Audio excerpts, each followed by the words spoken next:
practice. I've been practicing for about 5 years now. I started practicing in Odessa, Texas, and worked there for 3 years. Then I moved back to Houston, worked at a company for a year and a half, and I've been at Lisbon for almost a year.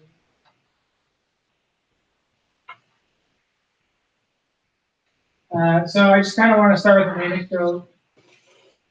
So my first kind of oil and gas law assignment when I would practice in Odessa, Texas, was to go pull real property records from Martin County, which the county seat of Martin County is in Texas. It's about 30 minutes north of Midland, Texas.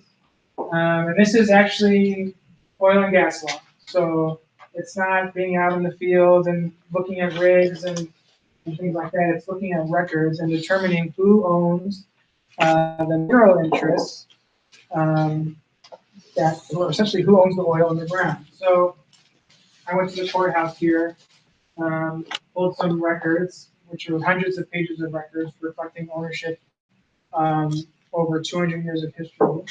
And then as the clerks printed them out, I had a cup of coffee for 50 cents at the local pharmacy. And then eventually, you take those records and you write an oil and gas title opinion. And this is a picture of the one I just drafted. As you can see, it's pretty big. This one was about 400 pages. And within that 400 pages, you list out who owns the mineral interests, what oil companies have the right to drill for mineral interests. You'll discuss, and then you'll discuss all the problems in the chain of title. So, and they're numerous, and they either have to get fixed or an oil company has to live with them.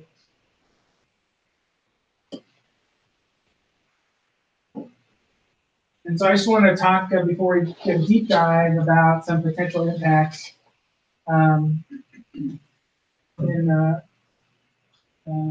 what blockchain technology could bring to oil and gas industry.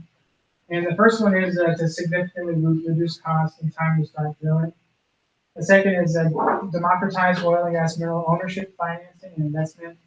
And finally, the technology can empower mineral owners and producers through verifiable instant transparency to work better together and reduce litigation between. And so I also wanted to touch on what is blockchain. We talked a lot about this morning, but in 3 words, it's decentralized, it's distributed, and self-proving. And as I talked about this morning, I think one of the most powerful things about it is its self-proving mechanism. Its ability to understand who owns what in a relatively short and inexpensive way is a pretty powerful thing when you're trying to decipher who owns what property interests, whether it's real estate or oil and gas. So next we're going to kind of take a deep dive into the analog blockchain. And I called analog blockchain to basically discuss what oil and gas law is today and what it's been like for hundreds of years. And so I'm going to talk about the private ownership of mineral interests, the nature of mineral ownership, oil and gas leases, and then the land record system in the United States. And you'll see how it all kind of ties together. So the United States is unique in the world in that private citizens own mineral interests and in a widespread fashion. So most of the world, governments own the minerals, and so there really isn't a question about who owns the minerals in the ground. This will generally happen through a bidding system. Let's say there's a tract of land where there's believed to be oil in any other country, and in some, especially in the offshore context in the United States too, the government owns the minerals. So they go through a formal bidding system to an oil company where they can go out and drill and produce. In the United States, and in Texas particularly, Texas issued patents of land to different individuals, and they own the surface basically to the center of the earth. And those rights that they own, they kept. And over time, they've conveyed interests, they've conveyed mineral interests, as we'll talk about, and eventually you'll have widespread private ownership into hundreds of different owners. So we kind of have to start at the basics to really unpack this. And essentially, leaving intellectual property aside, there's two types of property interests under the law. There's real property and personal. And real property is land and everything in the land, generally speaking. So that means the oil and gas in the ground. Um, it's the same type of interest that your home is. It's real property. So the house you own is real property. Um, and the different types of interests involving real property are real property. So a lease, an oil and gas lease is real property. And then there's personal property. So the distinction is once oil and gas comes out of the ground, it is now personal property. Right? So it magically transforms in the ground is real property, out of the ground is personal. And then everything else that's not land or real property is essential.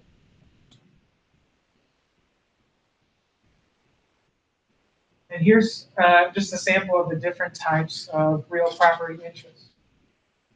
So we talked about the difference between personal property and real property. Real property is essentially what we learn on the kind of the first day of property law in law school is the bundle of sticks. What does that mean? It means that each stick has a different right, purpose, use that makes up the whole bundle. So when you own property in fee simple, it means you own the whole bundle. But as the fee owner can break out the different interests. So like a traditional lease, you might convey the right to possess the property for a term of years. And so that's one stick. Another stick might be the right to use it for a specific purpose. So, I convey to my friend Amir the right to come onto my property and use my swimming pool. That's a real property right. And he has a right now to come onto my property and use my pool. You commonly see this is called an easement, which is a right to use the land to transfer or walk or move across a piece of property. So the right to build a pipeline, um, the right to build a road across a piece of property, a private piece of property, that would be an easement. And the land can also be restricted. So you might have land that restricts the right to produce oil and gas. You might have land that restricts certain types of houses being built in a neighborhood. Those are all restrictions. And those are all real property. And another thing that's important to understand is most oil and gas interests today are severed from the surface. So the house you own, you probably do not own the mineral interests. Somebody else does. And they have the right to produce those minerals, you don't.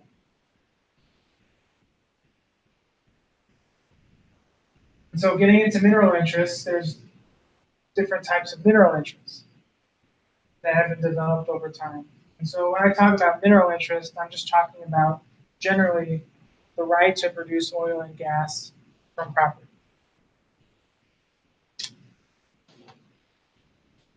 Then a non-participating royalty interest is something that an owner can convey to somebody else, and they have the right to share in the production of oil, but they don't have the right to explore or lease the right to lease out the interest to produce it. A working interest is obtained when an oil company comes and leases from a mineral interest owner the right to produce oil and gas. And so Exxon or Shell or whatever oil company will go to a mineral owner once they figure out who they are, and they will go lease the mineral estate and the right to produce oil on the ground. And what's left is the owner, he gets a royalty interest. And the royalty interest, he gets a right to a share of the production, but does not have to contribute into production costs, generally speaking. And then you have overriding royalty interest, which I'll talk even more about further. They have a royalty right out of the working interest share of production, that they get a share of production, but they don't have to contribute into costs. And so does anybody have any questions about that? I know that was kind of a throw up of a lot of different terminology, but it's important digest it to kind of go into the presentation. And so here's some concepts about the oil and gas thing. So as I stated, somebody, Amir owns minerals for Blackacre, and someone comes along and wants to produce those minerals. They'll offer Amir what's called an oil and gas lease, which gives the oil company the right to produce oil, and Amir in exchange will get a royalty interest. And the oil and gas lease is usually for a primary term of 3 years. And that gives the oil company 3 years to go start drilling for oil. And once 3 years expires, generally they have to be producing in what's called paying quantities, which generally means, and it's something that's litigated a lot, what it generally means is they're producing oil enough to where it's economical to make money off production. And so those are kind of the basic concepts, and there's lots of other concepts, but for the purposes of this presentation, that's kind of all it is.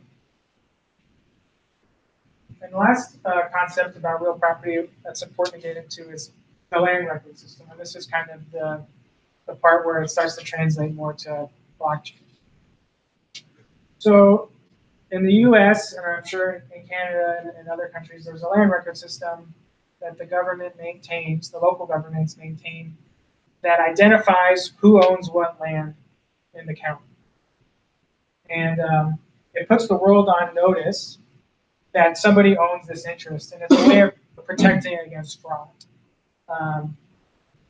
And so there's every county or every state has recording acts, and the grantor-grantee index is what's used to figure out who owns what. So I keep picking on Amir, but if I want to know Amir is the last person or the current person who owns this property, I'm going to go up and down the grantor-grantee index to see if at any one point he's conveying any interests from himself to somebody else, that piece of land. And if he hasn't, the law allows me to rely on that to be assured that he owns it. Otherwise, I would have no idea if Amir was lying to me about land ownership.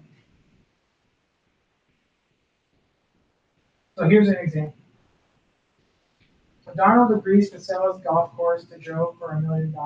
They sign a contract, June 1st, 1999. They close, but the deed conveying the property is never recorded.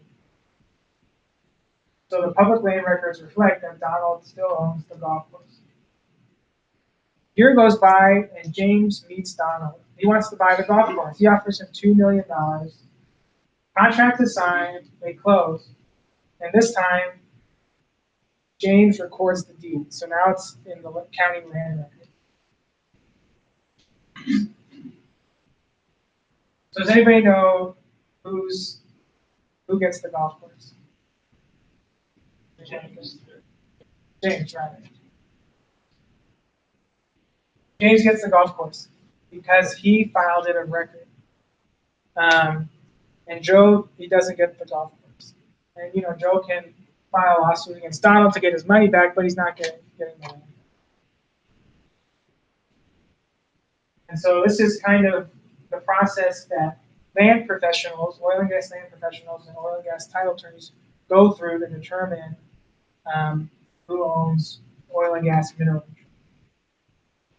And so it starts with the state of Texas. And I warn you, this is very simple, but it kind of makes the point. So the state of Texas issues a patent to John Smith, and now John Smith owns a section of land.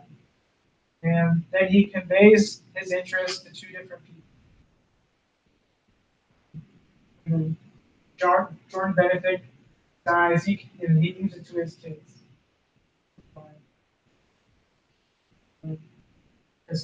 So that's good. So you can see what happens is over time, as transactions take place, let's say a 640-acre tract of land, which is generally a section in Texas, gets split up between different owners. And this has happened over hundreds and hundreds of years. And in this instance, O.W. Johnson, he reserves his mineral interest. So he conveys certain fish if you will, but he reserves the mineral. And also, in the other instance, he conveyed a non-participating royalty interest in Michael Jordan. So not only are our interests being conveyed, just mineral interests, but different types. And that all has to keep being kept track of and understood to decide who needs to be leased and who needs to be paid royalty. So eventually, a Najarian oil company comes along and leases for a quarter. So, we'll go back to that. So what sometimes happens, and I think it's worth noting, is as the Najarian oil company is trying to lease everybody, competitor oil company finds out and wants in on the action. Because if he can get a lease, he can also share in the production, even though the Najarian oil company is going to do all the work. Now the competitor has to contribute to the production costs, but generally speaking, the Najarian oil company, he wants all of the interest so he can maximize.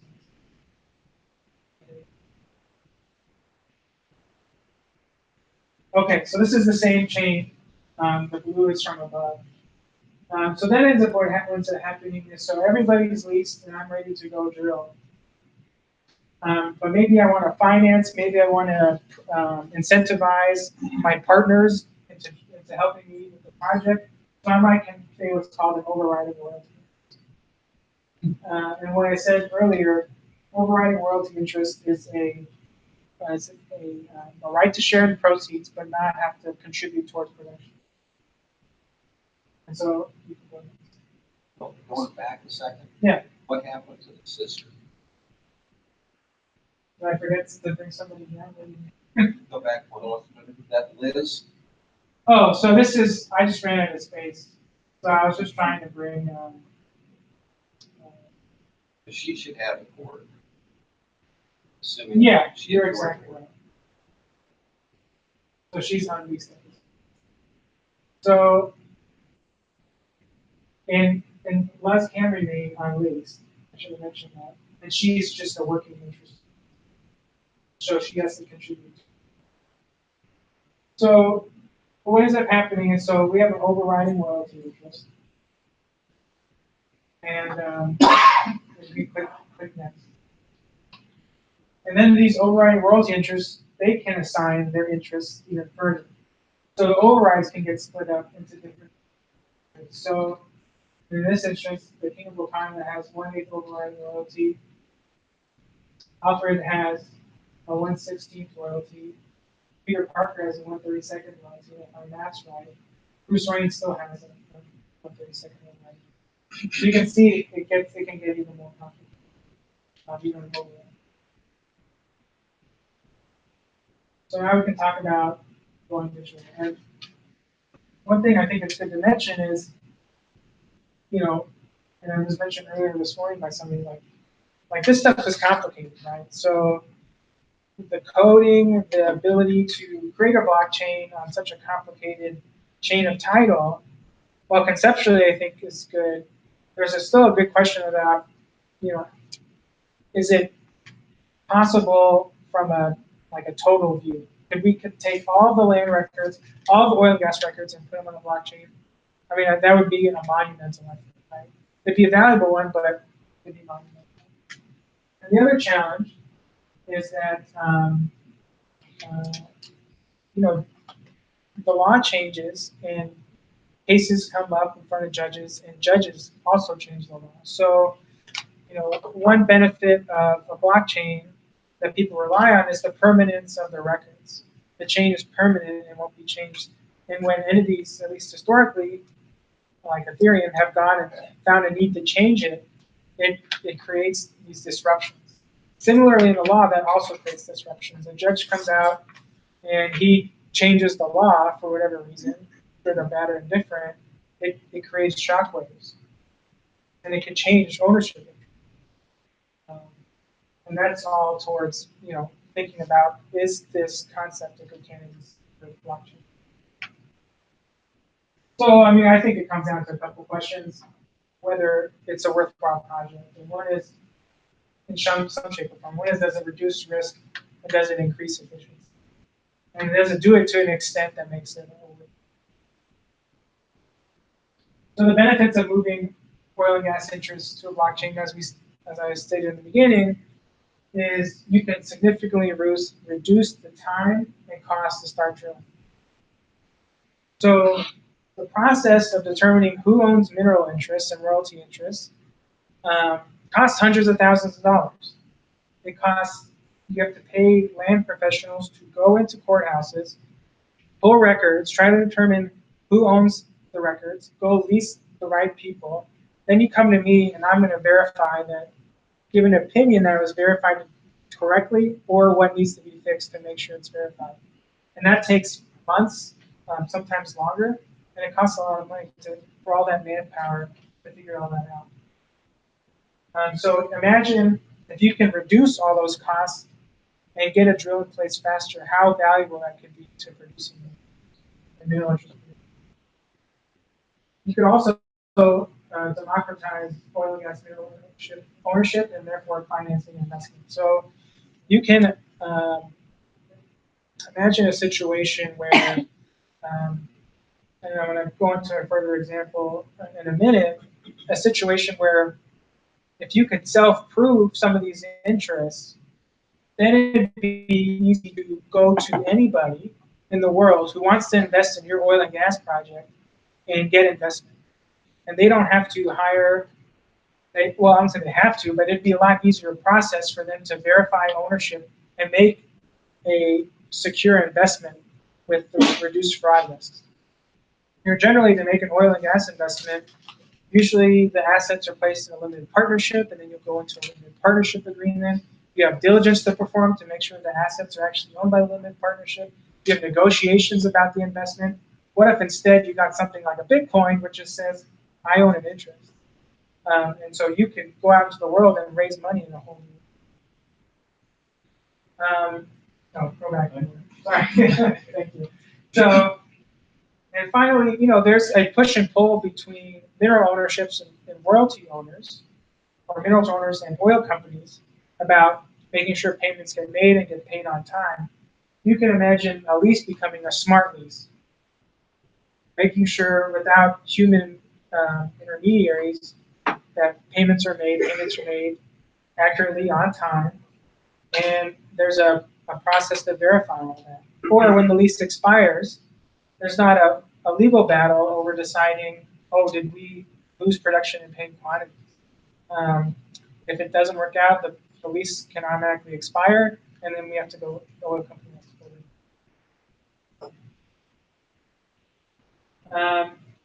So here's some drawbacks, and I talked about it earlier. So chain of titles aren't perfect. I mean, there's a reason that for that opinion that I showed you at the beginning of the presentation is that long, is that half of that is just talking about problems with the chain of title and how they need to be fixed. And oil companies have to decide whether they're going to go get it cured, if they can get it cured, or whether they're going to live with the risk. And so those problems could just become permanent parts of a blockchain, and that might not be easy.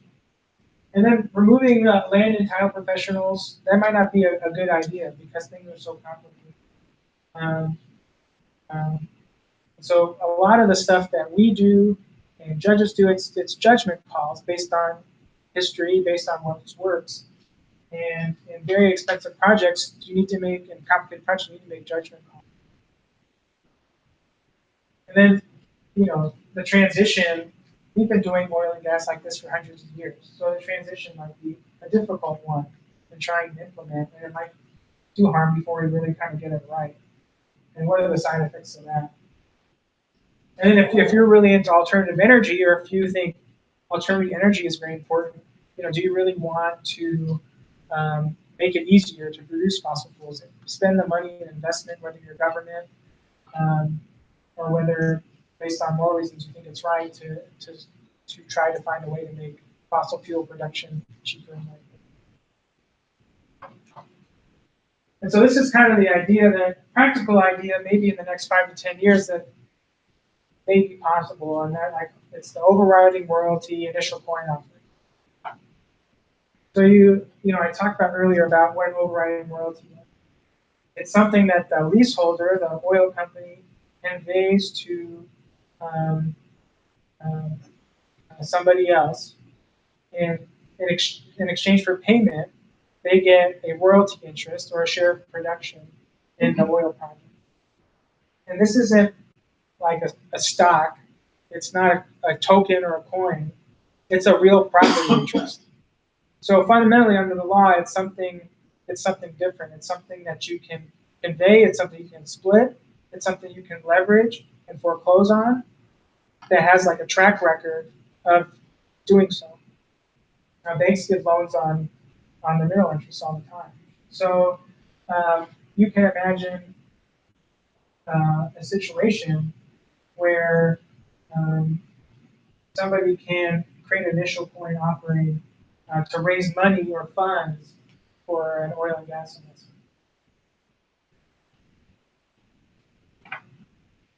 So, and just to put some numbers to it, so in the Permian Basin, which is in West Texas, and one of the prime oil and gas fields in the United States and in the world, it costs between $6 and $9 million to drill a well.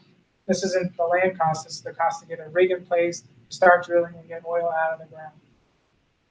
And usually this is done through a company issuing equity and raising money like an IPO, or getting private investors like venture capital, or they borrow money. They go to a bank and say, I want to borrow money, I need working capital so I can do it well. Well, now there might be a third option, right? So we can just go to the world and say, don't invest in my company. Actually, I can convey you an actual interest in the minerals in the ground, in this specific well, in this specific tract of land. So as an investor, that's fundamentally different. I mean, in some sense, I'm relying on management to produce and produce effectively, but now I actually have a real property interest, not an interest in a company doing it. Hold on. Another point. And so, yeah, from an investor perspective, yeah, what? I mean, about the same thing, right? You have owned that piece of property in the ground, but unless you can have access to it, you have a company, it's worthless. The property rights are just still kind of the same, right? So in terms of, I'm not following your questions. Well, from an investor perspective, whether you own the inaccessible property underneath, or you have to get and you invest in a company, or you invest in a company to access the property underneath, it's the same thing. So I would disagree, right? So when I invest in a company, I own stock in the company. That stock gives me certain rights, whether it's through the bylaws of the company, through the partnership agreement, if it's different type, and different rights of fiduciary duties, and what duty you have to me to go maximize profits with that money, right? This is actually an ownership, real property ownership interest in the ground, right? So it's different. I can go and I can convey the interest to somebody else, and that's a real property ownership interest in the ground. As opposed to the stock. And I know what you're saying. You're saying they're economically, they're kind of similar, but the legal rights are different. And so from an investor perspective, right, I have verifiability now. I can invest in an oil and gas project, that specific land and that specific well. And I can verify that quickly without having to get a title opinion or invest in a specific limited partnership that promises to produce that well. So I have security in that I actually own the interest. Then it's something that I can now go on the open market because I have my verifiability and security. I can go on the open market and I can sell portions of. I can sell all of it like a stock, and so it creates a whole new asset class for oil and gas investment. And so, that's kind of, I think, an interesting idea that I kind of cooked up. That's something that could happen with blockchain technology in the short term. And so the question is, which I think is an interesting one, is like who is in a position to lead the charge. If we can assume, right, that this is possible or practical, who's going to want to make the first steps in trying to make it happen? So I'll add some things, and then maybe we can kind of start a discussion. So I can say from experience that in industry, the oil and gas title pins that we produce, they're considered proprietary. It's not something, it takes a lot of effort and money to produce. So to go and share the information with everybody is not something they're interested in doing. So if you look at it at a global scale, taking all the oil and gas and land records onto some type of blockchain system, it would take every major producer to get on board with that. Government, they actually, who manages the records, each record that you pull costs $1 a page in Texas, generally. And so every time that an oil company wants to go produce, wants to go figure out who owns land, they actually make money by managing these records. Even though the government probably has the most power to be in a position to make big forceful change.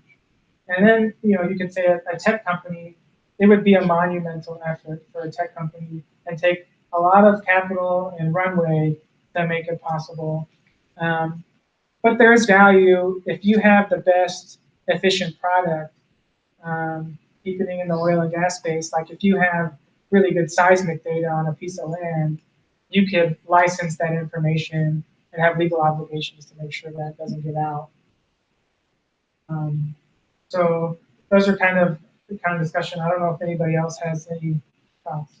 From a practical standpoint, just from what you're saying, it seems like the owner, the only person in this whole environment that actually has a vested industry, because professionals like yourself, the government bureaucracies, and then tech companies. Like, from a practical standpoint, who do you see actually has the need?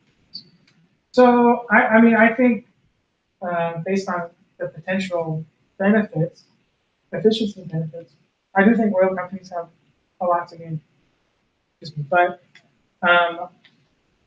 it would take something like all the majors coming together and saying, we're going to change the way we've done business for hundreds of years because we think this is the right thing to do for our industry.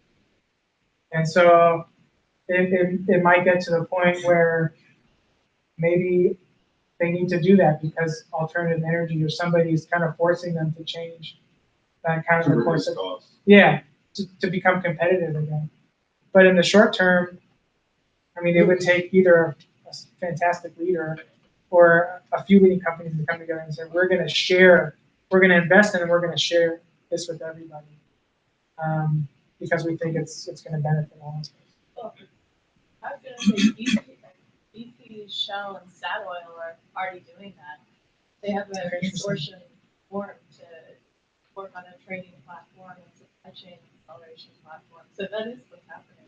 Yeah, so you think there is like momentum to start to it's that in the relationship. papers. They want to have a platform in production by early next year. So they're building it. Okay, cool. And they have investment banks and traders on the platform as well. So you mentioned that blockchain.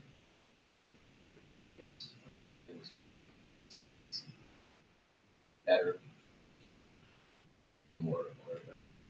Yeah. Right. In that sense, they wouldn't have that.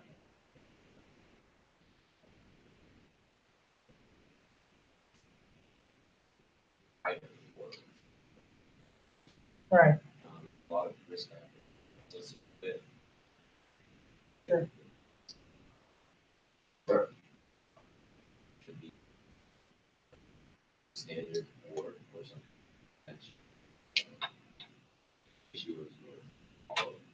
Yeah, I think you make a good point. Outside of kind of idea that you should know what you're investing in, right? It would make sense. So if I'm a company trying to do a specific project, I would want to know seismic data. I would want to know what the expectations are, what the risks are. So yeah, absolutely. I think that's part of the package in making any investment. But, you don't have this, it's different in the sense that you don't actually have also this property risk, title risk, right? And, and I mean, it's kind of an out there concept, and I think some laws would have to change to accommodate it, but it wouldn't be kind of fundamental changes in the system. Does that make sense? What's the incentive for, you mentioned other governments already have 100% ownership. Mhm. So how, if America is the only place that it's private, how large is the need? Well, the United States is probably the biggest oil and gas producer in the world.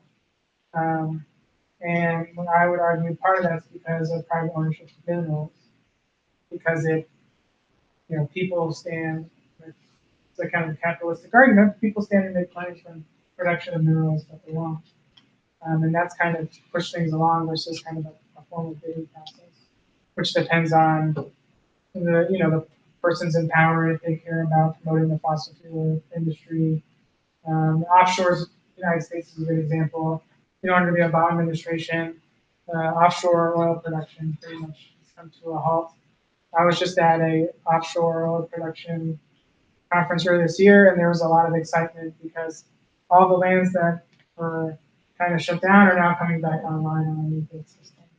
Um, and so yeah, I mean it's U.S. based, right? And so it doesn't necessarily always affect kind of the global environment in terms of this kind of real property aspect. But U.S. is still the biggest. I think there's a lot of people interested in investing in the United States. Any other thoughts? Yeah. I have a question from government compliance perspective relative to how do you see that government having an influence on the evolution of this technology being applied here? If you see the pullback and Right. So, sorry. Like, what's the nature of the what's the government regulatory climate specific to the industry that may cause friction? Okay, right. So, I mean, the concept of, of digitizing interests on a large scale and risk to that is similar to the securities industries and the ability to create a fervor, right? Oh, well, now you can invest directly in oil and gas business. And then like Bitcoin, everybody wants to jump in without any regulations. And so there's a lot of fraud to be had. There's a lot of price speculation and bubbles to be had. And that could do damage to the oil and gas industry if the price of oil, because of something like this, all of a sudden is $150 one day and $50 the next. And so you'd imagine the CFTC or the SEC wanting to get their hands on ability to regulate the markets and try to reduce volatility. Specifically to that subject, from your legal perspective, are you seeing that being a barrier to entry or concern, or are you thinking a way to address that? Well, I guess it depends on how you view, how much, right? So if you're talking about something that's like the 33 and 34 Securities Act, which is kind of an informational disclosure mechanism, that's one thing. I think oil companies and different people can get behind the idea of disclosing what their expectations are and the risks involved in production. But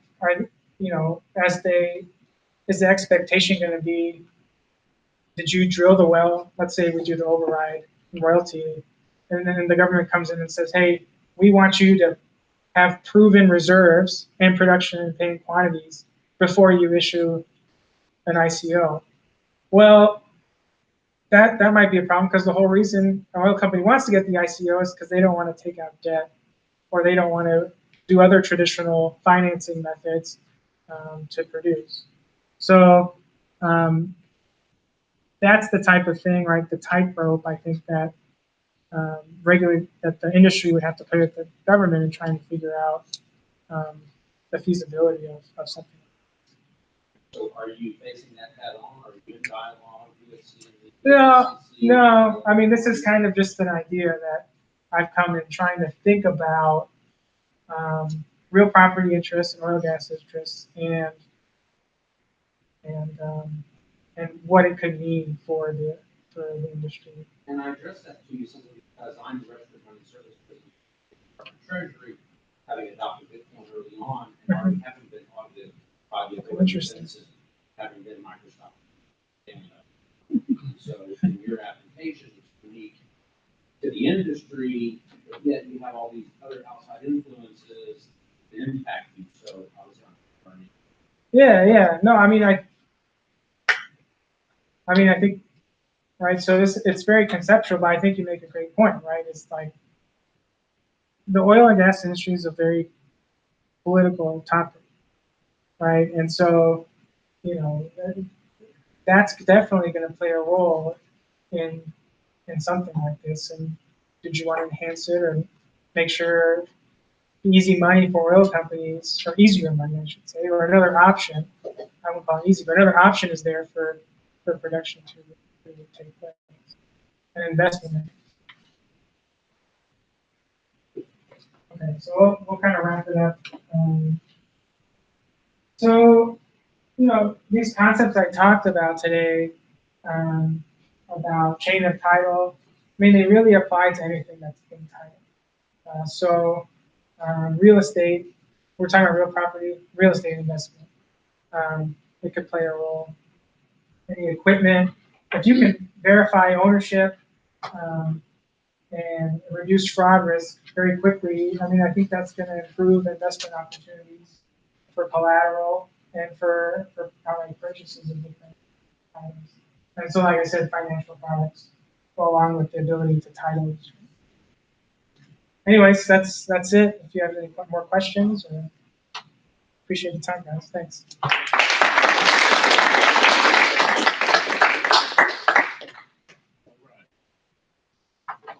Next up, we're going to have Darrell Malone. Going to be speaking about blockchain. The organization is Blockchain.gov. Come up, Darrell. We'll give him a hand of applause.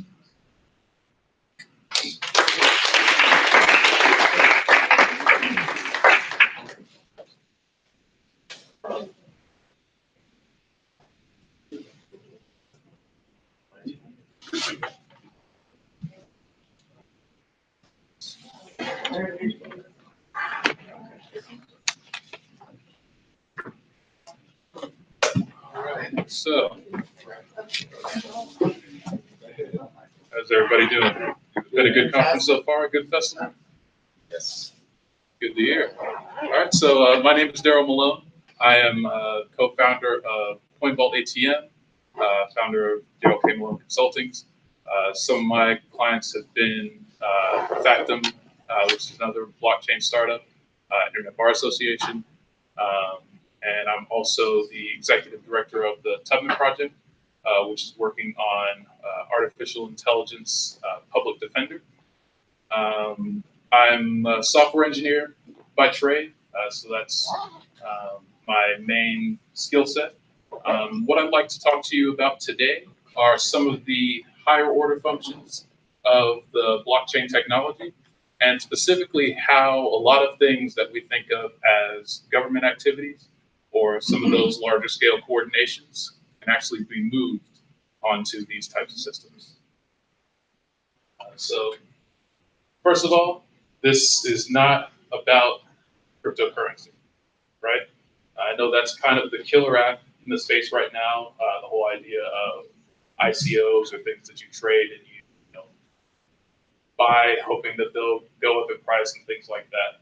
That's not what this talk is about. It's a useful function, and obviously it's the low-hanging fruit and kind of the simplest thing that blockchain technology can be used for because of some properties that I'll go into later. But this is not what this discussion is about. Now, blockchain is a collaboration or coordination technology, right? So this means it's something that allows human beings to work together in ways that they hadn't been able to before that, right? So if you think about laws as being one of these types of technologies, before we had a situation where there was a rule of law, where everybody kind of knew what the ground rules are going to be, and they could count on that. It was much more difficult to really do business, right?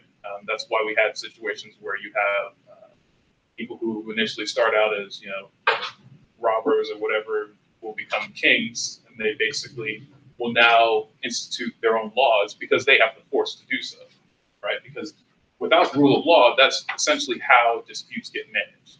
Whoever's got the biggest swords, biggest clubs, or whatever, biggest army is going to be able to enforce what they say is the truth.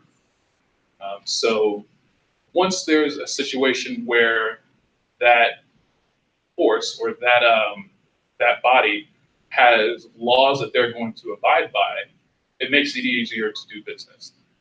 And that has initially been something where only a few people have been able to play in that space, right? So if you're a peasant or if you're otherwise kind of disenfranchised, obviously the rule of law is not going to protect you. But if you happen to be a lord or a lady, or you have to be someone of standard, then you know that these laws are going to be something that you can count on.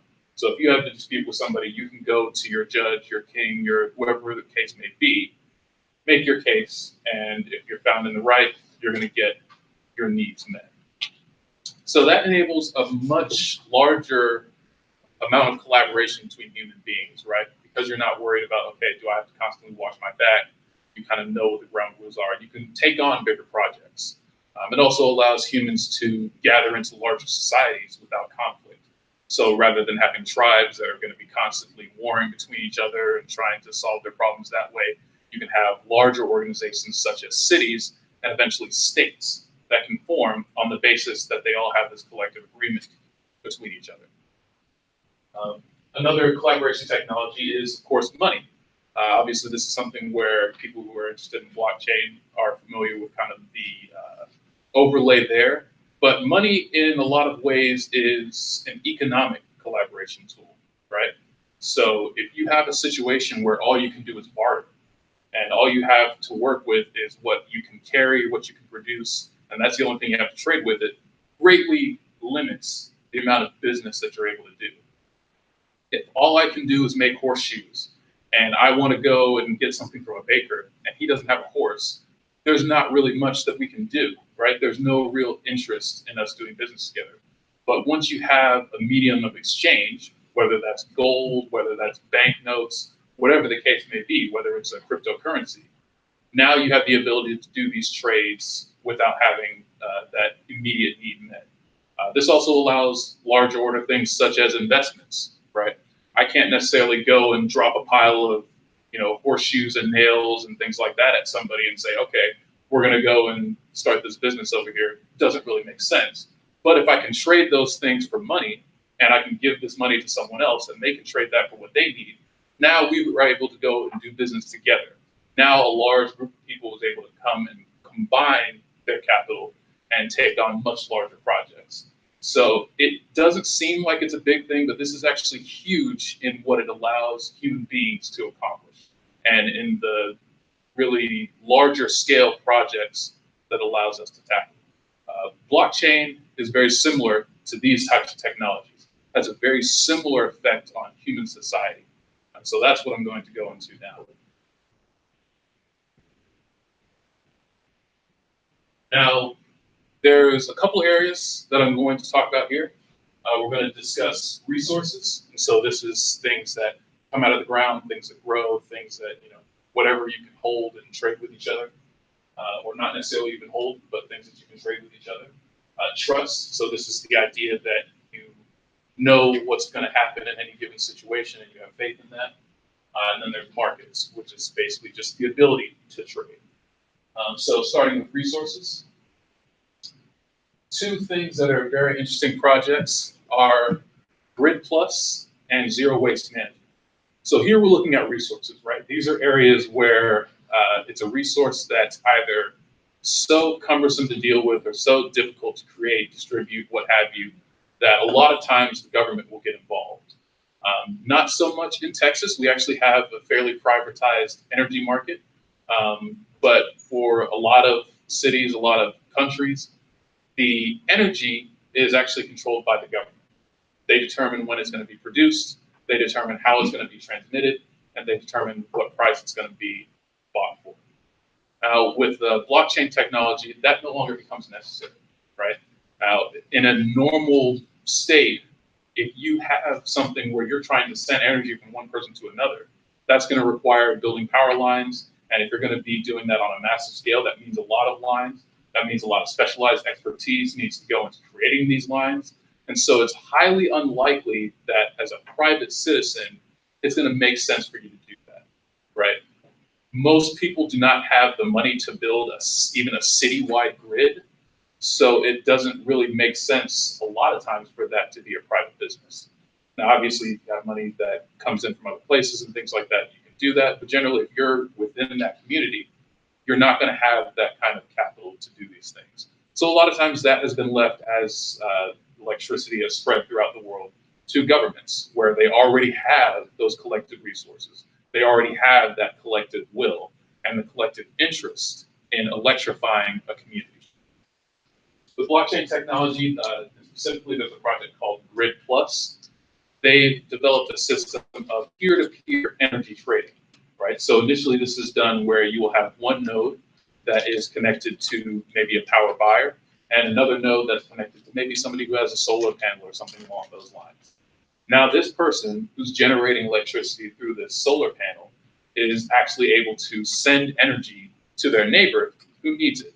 They have a prearranged prices that they'll set on their nodes, and if those will match up, the energy goes directly from one consumer to the other. Because of the fact that you can actually do this point to point, and you don't have to go through the larger grid, it actually saves a lot of money on the costs of transmission, because you're not having as many electrons lost.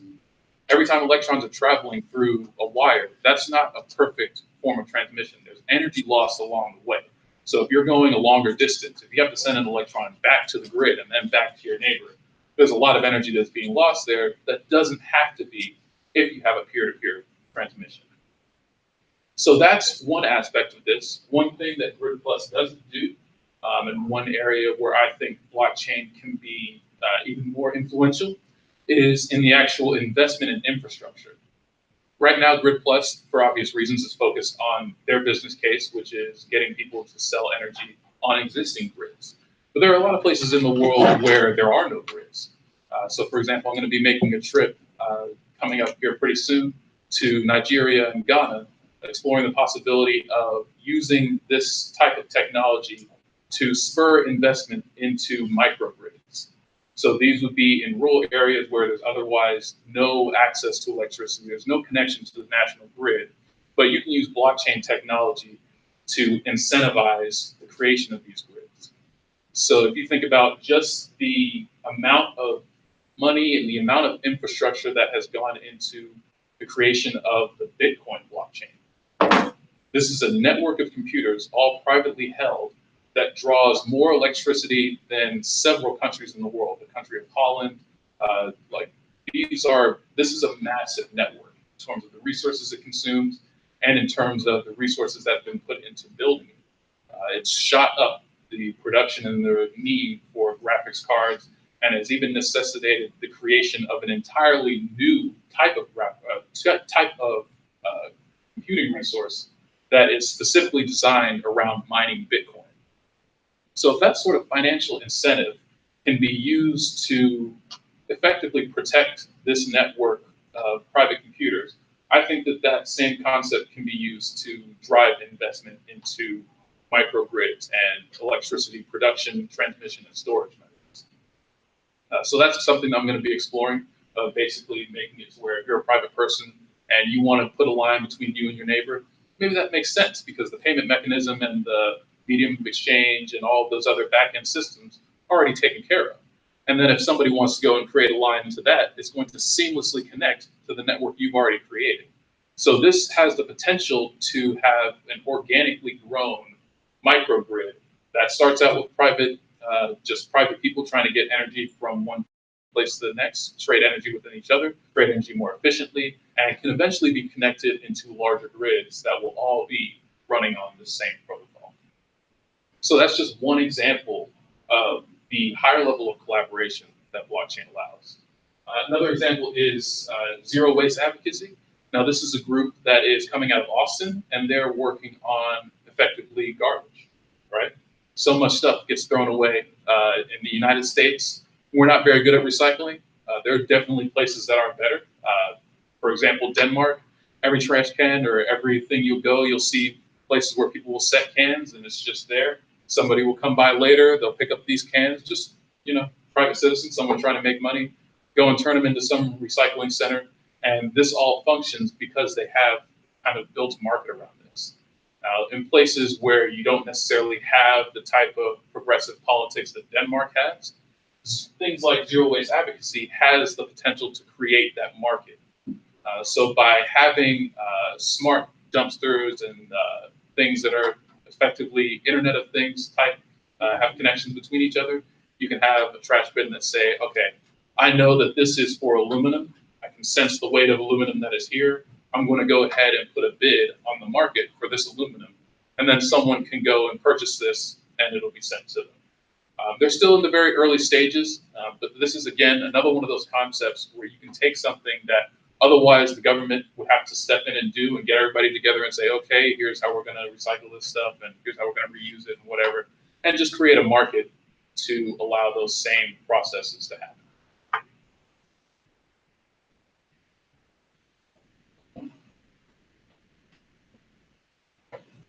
Now, another area that we can look at is trust.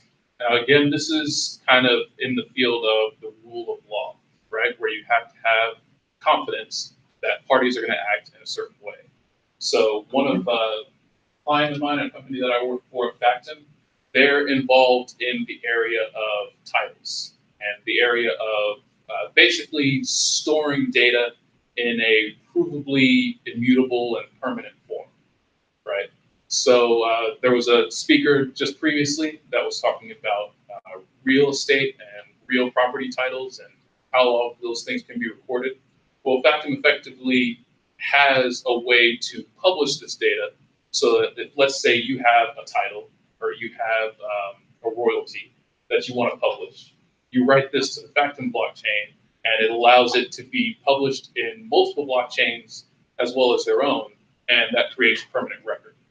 So effectively, this is using the fact that there are blockchains out there that are protected by these massive amounts of electricity, starting obviously with the Bitcoin blockchain, and that because of this, the physics of these systems, it is very difficult, nearly impossible for someone to go back and alter these records to say, okay, well, we can prove that this happened according to this writer at this time. Now, if this is something that is recognized as a real claim, then this becomes effectively a way to get past the fact of having a paper record, a deed register, or something like that. In the United States, it's not as big a deal. As you know, we actually have fairly good property rights here. It's kind of our thing. But in many places around the world, this is a huge issue. You can go and buy a piece of land somewhere, and they hand you what they call as a deed. And then you go about your business and all of a sudden they've sold your property to someone else for 10 times the value. And they're like, okay, time for you to go. And there's no recourse that you have because the record that you have was effectively fraudulent. Now, if there is this sort of system of record that is provably immutable, that has people that are invested in using this as their system of record, then all of that goes away. You can, as an individual, immediately go and check on the blockchain and say, okay, you're handing me this title, but is it real? Is it recognized? I'm going to go see for myself. And if all of that comes and all of that is true, you can verify that for yourself and you can say, okay, I'm going to accept this title. I'll go ahead and make this transaction. So that's one area that they're exploring in. They've been working with governments around the world on getting these things recognized as actual legal agreements, and are working into a number of other spaces in that industry, whether it's to do with insurance claims, whether it's to do with any of these situations where you have to have a trusted third party that's doing this. So another area is to give you kind of another piece of that is e-discovery. A lot of times you have to have, this is a situation for those who are not in the legal field where you have to basically make documents known, make evidence known, and prove that this is, what you're displaying in court or in a particular case. If all of that is constantly being uploaded into a blockchain, this process becomes much easier and cheaper, right? Rather than having to go and at the point of time, go and find all these records, prove that they're real, and go through all that process, and somebody's got to come and audit. That's all automatically done, and all you do is say, okay, here, share, everything's there, everything's provable, and until that point where you share, all those things are still private. So it allows you to have that privacy where you still have your records, but at the same time, you have a public witness of your private record, which is done through what's called a cryptographic hash. So they can see that the data is existing in the form that it existed at that time. So no changes have been made, but at the same time, they can't see the original data unless you allow them to, right? So this is a way that you can publicly verify a record without having the private information. So that's another area where this type of thing is useful. And all of this is based on the idea that you have this third party that is immutable, that can't be altered by anyone else, that's protected on a public basis through public collaboration, and you all have faith in that system. Another thing, okay. So another thing, this was a project that I worked on called TradeWave, which is getting into money creation. This is another aspect of where the government really holds sway. There, even though our system, the money is actually created in private banks, is done at the behest of the government who says, yes, we're going to recognize this legal tender. At the end of the day, they are the ones that ostensibly control the money supply. Now, if there is a blockchain system that's actually taking records of transactions and things like that and using that to make loans and generate currency rather than doing it through basically a private institution, this is a way that citizens can actually take control of the money supply in a sense, where by using this currency that is traded between, let's say, a community, a city, whatever the case may be, they're able to directly control their money supply and protect that in a way and expand that in a way that they see fit. So, the next thing we're going to look at is marketing. Now, this is basically, if you think about the startup world, anything where they say Uber of, this is effectively a marketplace that is being created, right? So Uber, the company, builds an app that connects drivers and riders and allows them to do business with each other. Once that app is created and once that work is done, all the drivers need to do is have a connection, right? That's really the only purpose that they serve. Now, obviously, Uber is getting into other spaces in terms of logistics and in terms of automating some of their processes. But in their initial instance, their basic form is as a middleman. They sit there as a trusted party between these two individuals that need to do business together.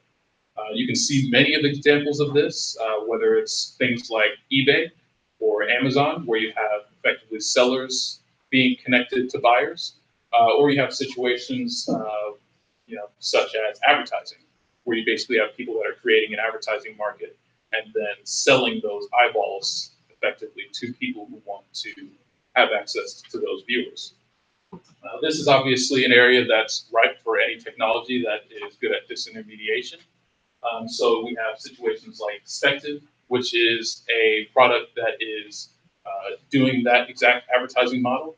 Their focus is more on virtual reality and that type of entertainment, and basically being able to, sell those eyeballs there. But the market behind it is actually built on a blockchain where any type of entertainment technology can be used to buy and sell on this market. Another example in getting more into the government space is public transportation. A lot of times to have a large-scale transportation network does take the collaboration that comes from the government and the muscle that they can put behind things.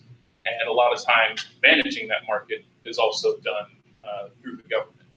By creating this into a market, you can actually alleviate the need for that sort of thing. So there's another company coming out of Boston called Arcade City, which is working to do exactly this. They've basically built an Uber-like product that is run on blockchain technology that allows private citizens to connect to each other for riding and any kind of transportation needs, whether it's delivery, getting something from a restaurant to someone, or those sorts of logistical challenges. So again, this is just an example of kind of the greater collaboration that is unlocked through this technology. So what's next in this space? Right now, that's an open question. Obviously, there's a lot of eyes on blockchain technology, specifically around cryptocurrency and securities right now. People wondering, okay, what is this? We see prices going out of control. We see places like China that's kind of cracking down on the technology as a whole, trying to control all the exchanges and trying to control every single miner who's operating in this space. So there's obviously a lot that's up in the air. And even in the US, there have been places where they've tried to put restrictions on mining. So for example, in New York, they're having an issue where they've got a particularly cheap source of energy through a hydroelectric plant that now a lot of Bitcoin miners have glommed onto. They're draining a lot of that cheap energy, using it to mine Bitcoin and driving up the bills of a lot of the residents. So even in situations like that, you're having issues where it's like, okay, what do we do about this? This is something that we're not ready for, we're not prepared for. So there's going to be probably a good deal of turmoil as these things are figured out. But my theory is that as it gets adopted and as some of these benefits that come from this greater collaboration come through, you'll see some of that start to show through in how people's lives are. And I think that overall, that will hopefully win the day. So that's my talk, and then from here, just kind of open it up to discussion. Yeah, very good talk. Thank you. Question, you mentioned something about energy and blockchain and mining and the like. And typically in the oil industry, when they well, say, there's two things, market and then there's actual value. But when a well basically, price of a barrel is below the actual market price, or I should say it's above the market price, then that well effectively is dead, right? Because no one's going to want to get the oil out of the ground because it's not going to get the money back. Sure.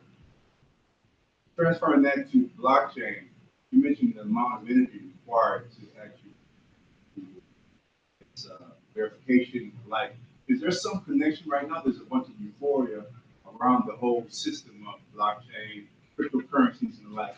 And I'm wondering, do you see where that will equalize out also? Because it takes more energy, money, whatever, to create a cryptocurrency or blockchain. You see that this market balancing it out, where the value go up or stop being used. You understand my point? Sure. So there's potential for that, and there's a number of places where this comes in. First, on the energy side, I forget who it was, but there was somebody who calculated effectively the cost of doing business for the Bitcoin blockchain at somewhere around $1,000 per coin, right? And this is based on a number of things. Obviously, the energy that goes into mining. There's a coin-based transaction that is actually where the Bitcoins are created. And so based on these factors, you can see, okay, based on how many Bitcoins are created in a day and how much energy it takes to create those Bitcoins, what is the cost, the real cost of a Bitcoin, right? So someone's priced at around $1,000. So you would expect to see, if Bitcoin drops below that, that there would either be a large drop in the mining capacity, in the mining pool, as people aren't able to really effectively make money by mining. There would be kind of some stabilization that happens there. And then at the same time, the price of actually the coins would more or less stabilize based on that. That's if all other perceived value in a particular coin disappears, right? So that would be, I think, what you're talking about there. The other aspect to it is the mining fees. So this is the idea that as the Bitcoin blockchain specifically becomes more congested, the price of sending a transaction through goes up, right? So if you're doing something and you have a very high priority transaction, you can put a higher fee on your transaction when you make that send call, and that will increase the priority because a miner is going to be more likely to include your transaction because they want to go ahead and get that fee, right? Whereas if you have a lower priority transaction and you can wait sometimes up to weeks to get this process, you can put no fee or a very low fee, and the blockchain will get to it when it gets to it. So those are kind of the two mechanisms that control the basic price of the mining itself and what the incomes are there. This has had some kind of strange effects on specifically Bitcoin and the governance of that coin. So for example, it's an issue when you talk about scaling. One of the things that gives people pause about Bitcoin itself is that it's a very, very small funnel to fit transactions through, right? Bitcoin right now, pre-SegWit was about 7 transactions a second. With SegWit activated, that should theoretically double. However, that's not generally the case because it's not highly used. SegWit is basically an upgrade to the software that allowed a larger transaction throughput. But even at those levels, you're nowhere near touching what, say, Visa can do, right? You're nowhere near touching even what Amazon goes through. I think they were talking about billions of transactions, or at least hundreds of millions of transactions a second going around Black Friday and things like that. Like, there's no way that you can fit that right now through the pipeline that is created by Bitcoin. Now, when you go and try to upgrade that, does it make sense for miners to do something that's going to make transactions cheaper when that's how they make money, right? So there's kind of a disincentive there where you have developers and you have customers that are like, yeah, let's upgrade this speed. And you have miners that are saying, well, I kind of like these speeds, I'd rather just keep it. And if you want faster transactions, I'm here for you. So there's still some things, especially around governance, that need to be worked out just in the basics of how blockchains function. Bitcoin is obviously kind of the big elephant in the room, but there are a number of other blockchains that are experimenting with different ways of doing things. So, for example, there are blockchains that are completely private, where not just anyone can go and set up a node, right? You have to have permission to join the blockchain. There are others that are semi-private, so maybe anybody can join a node, but only certain nodes have writing authority, right? So this is the way the vacuum blockchain works, where there's kind of this tiered access. And there's a number of different ways to go about the kind of mining aspect, some that aren't as energy intensive, right? So there's some people that are experimenting with different forms of random selection that are designed to allow a much lower cost of mining, but still having the same security against things like civil attacks, things like 50% attacks, and things of that nature, where you can still keep someone from corrupting the blockchain, but at the same time, you don't have that massive energy cost. So substituting other things as that barrier, which right now for the Bitcoin blockchain, it's just the cost of electricity to do that is the barrier to keep someone from going and taking over the network. But if there are other ways to do that, so for example, proof of stake, where if you have a certain amount of coins, then you can stake that on your transaction claim. So the idea being, because you have a stake in the network, you're not going to try and hurt the network, right? So there's a number of different ways that a lot of these incentives and issues are being worked out, and that's part of the evolution of the technology, is taking all that into account. You mentioned about the platform. Doesn't seem like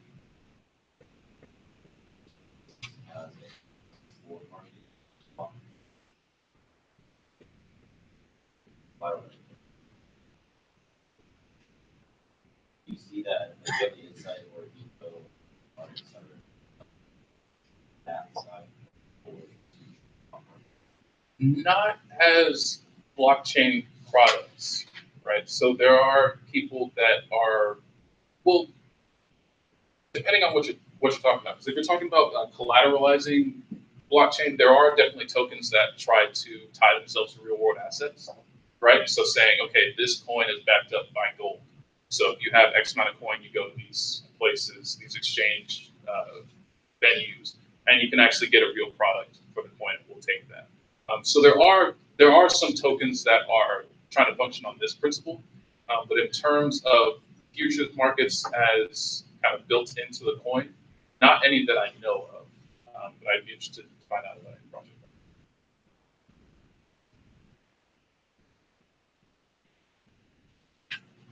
All right, more questions? I actually had a question. The power sharing module you had out there, what's the incentive? I'm Nigerian, for example. In Nigeria, in Lagos, you're gonna go there and find out how it operates back there. But it's so bad, the national power company, they're really very inefficient.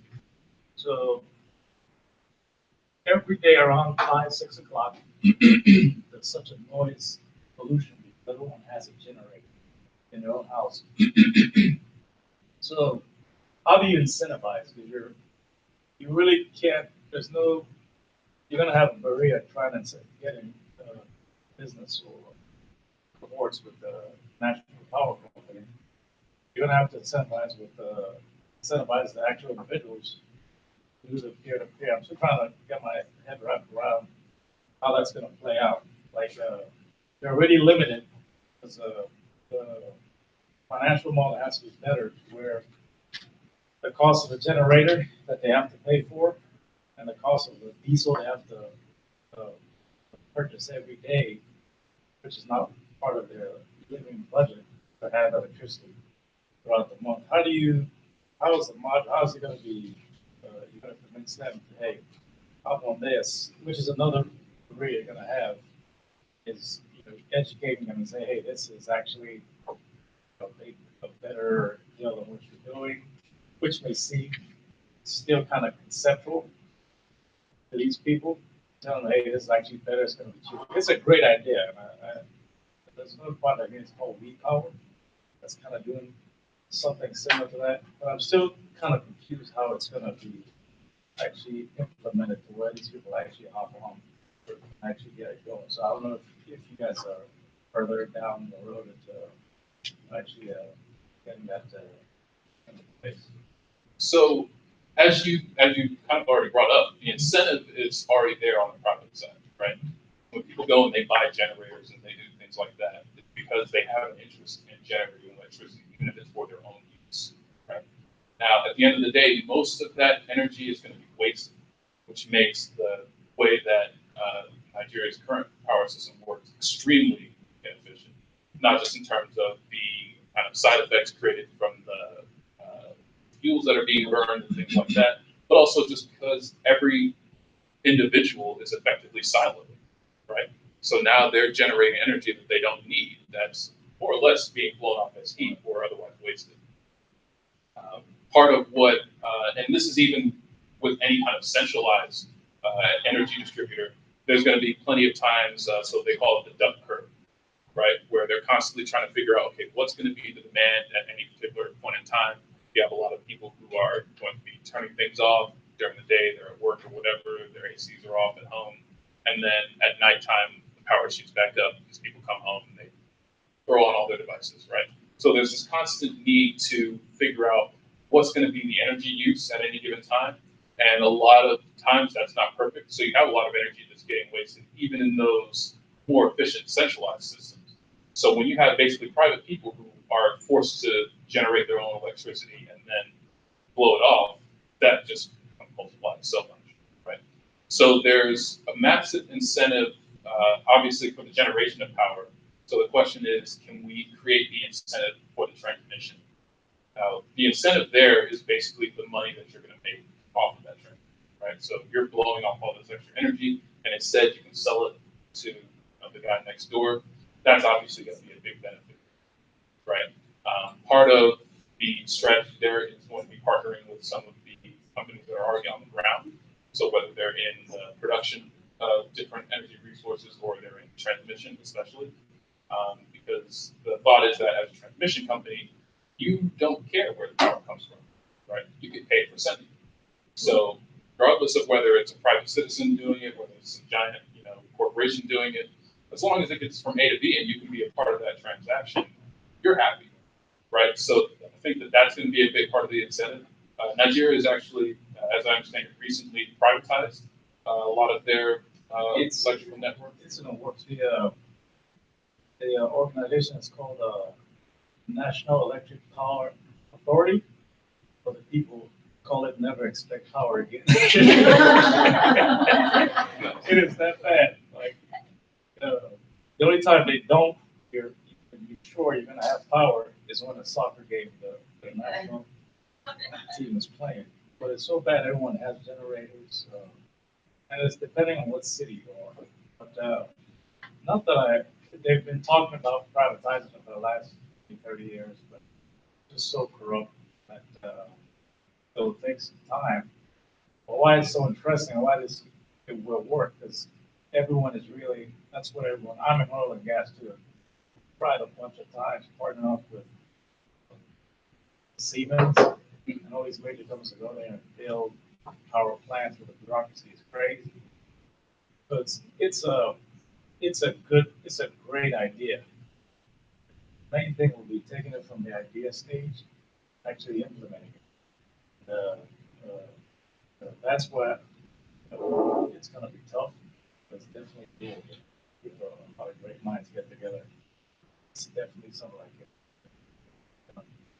it. I actually saw Grid Plus present when they came through Houston and talked to some of the guys. And from what I understand, just to add on to and expand on kind of what you said with the trust application and blockchain and everything. So what they're trying to eliminate, kind of in the first iteration, is retail company, more so than peer-to-peer. I'm sure that's down the line, but at least as they explained it, because you have a central power producing entity, and then it goes through like Reliant or TFU or CenterPoint, and all they're doing is just flipping things around and handling paperwork, and they really more function like a bank than any kind of efficiency addition, because they hold on to all your deposits. You got to have your payment right with them, and they actually function more like a bank than any kind of facilitation power. So what they're trying to do is disintermediate that and take the trust from those retailers to a blockchain, so that you can wipe out a ton of paperwork costs, because a lot of what you're paying for when you pay for your power is people who aren't paying for their power in all reality. So you can knock off a lot of paperwork costs from the retailers, and then once I think things like more sophisticated batteries come online and people are able to store solar power that they've generated, then the peer-to-peer can really go crazy, because you can sell things that would have been stored that you're not going to anyway. Wasn't there this, was it Grid Plus who was involved in that Las Vegas, solar issue? Okay, well, solar panels were sold in Las Vegas because they had endless sunshine to homes, right? And they put up a power distribution system just like what you said. And it looked like it was great for a while until the transmission company, which is owned by Warren Buffett, decided to challenge that and said, well, you're not paying for the transmission. So it's Tesla batteries versus Warren Buffett's power transmission. And Warren Buffett's power transmission won that. So what happened to all these solar panels are worthless. Regulators in the matter are elected, so that's why. No, I mean, Sure, no, we want. no, but the cost of the transmission power were actually more, it was very expensive and Warren Buffett's. Yeah, well, the issue is something called net metering. And Texas doesn't really have it, which is why there's very little retail solar here. California is the best for it, because they have a tiered structure for electricity payments. So if you're wealthy, you cut off the tiered structure. What happens there, if you have excess power, you sell it to the grid at a retail rate. Yeah. Whereas in Houston, You have that, you sell it wholesale. So the net metering is clearly a problem. Utility has a transmission system that covers everybody. If the power doesn't work in your house, you want to be able to use that transmission system. Most of the bills are based on usage. So if your usage goes down to next to nothing, you're not really paying for service. That's a long-winded argument in terms of what happened with that. I had a question on more transmission.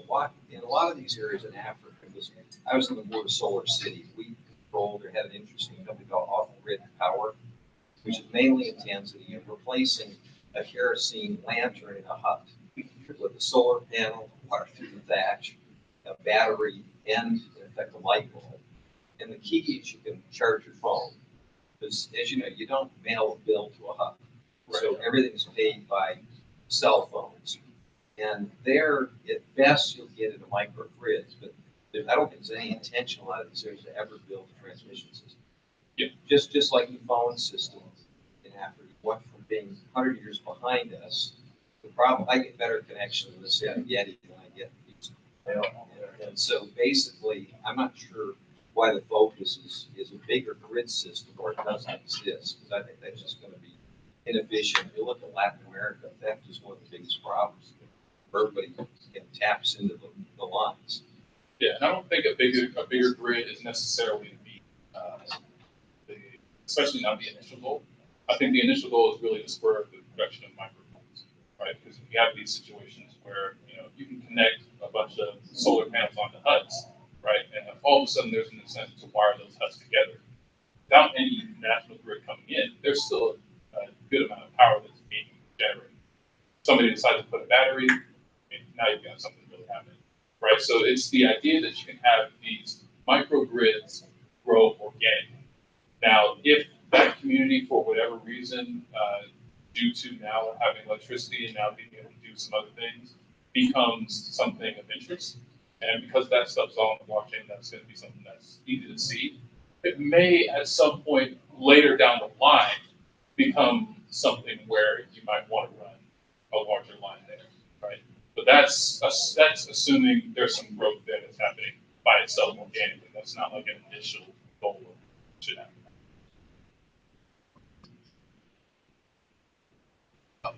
Got one more question, just regarding cryptocurrencies, in a sense being fiat oil. You could argue that they're based upon energy needed to create the actual cryptocurrency that's its inherent value. That's one argument. I don't know how valid that is, but in light of PDVSA down in Venezuela creating a cryptocurrency based on oil, in other words, you're having a cryptocurrency based on actual resource.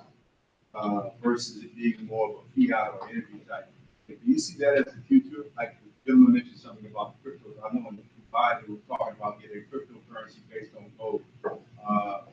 But I think PDVSA rolled out the actual cryptocurrency for the country based on oil, price of oil.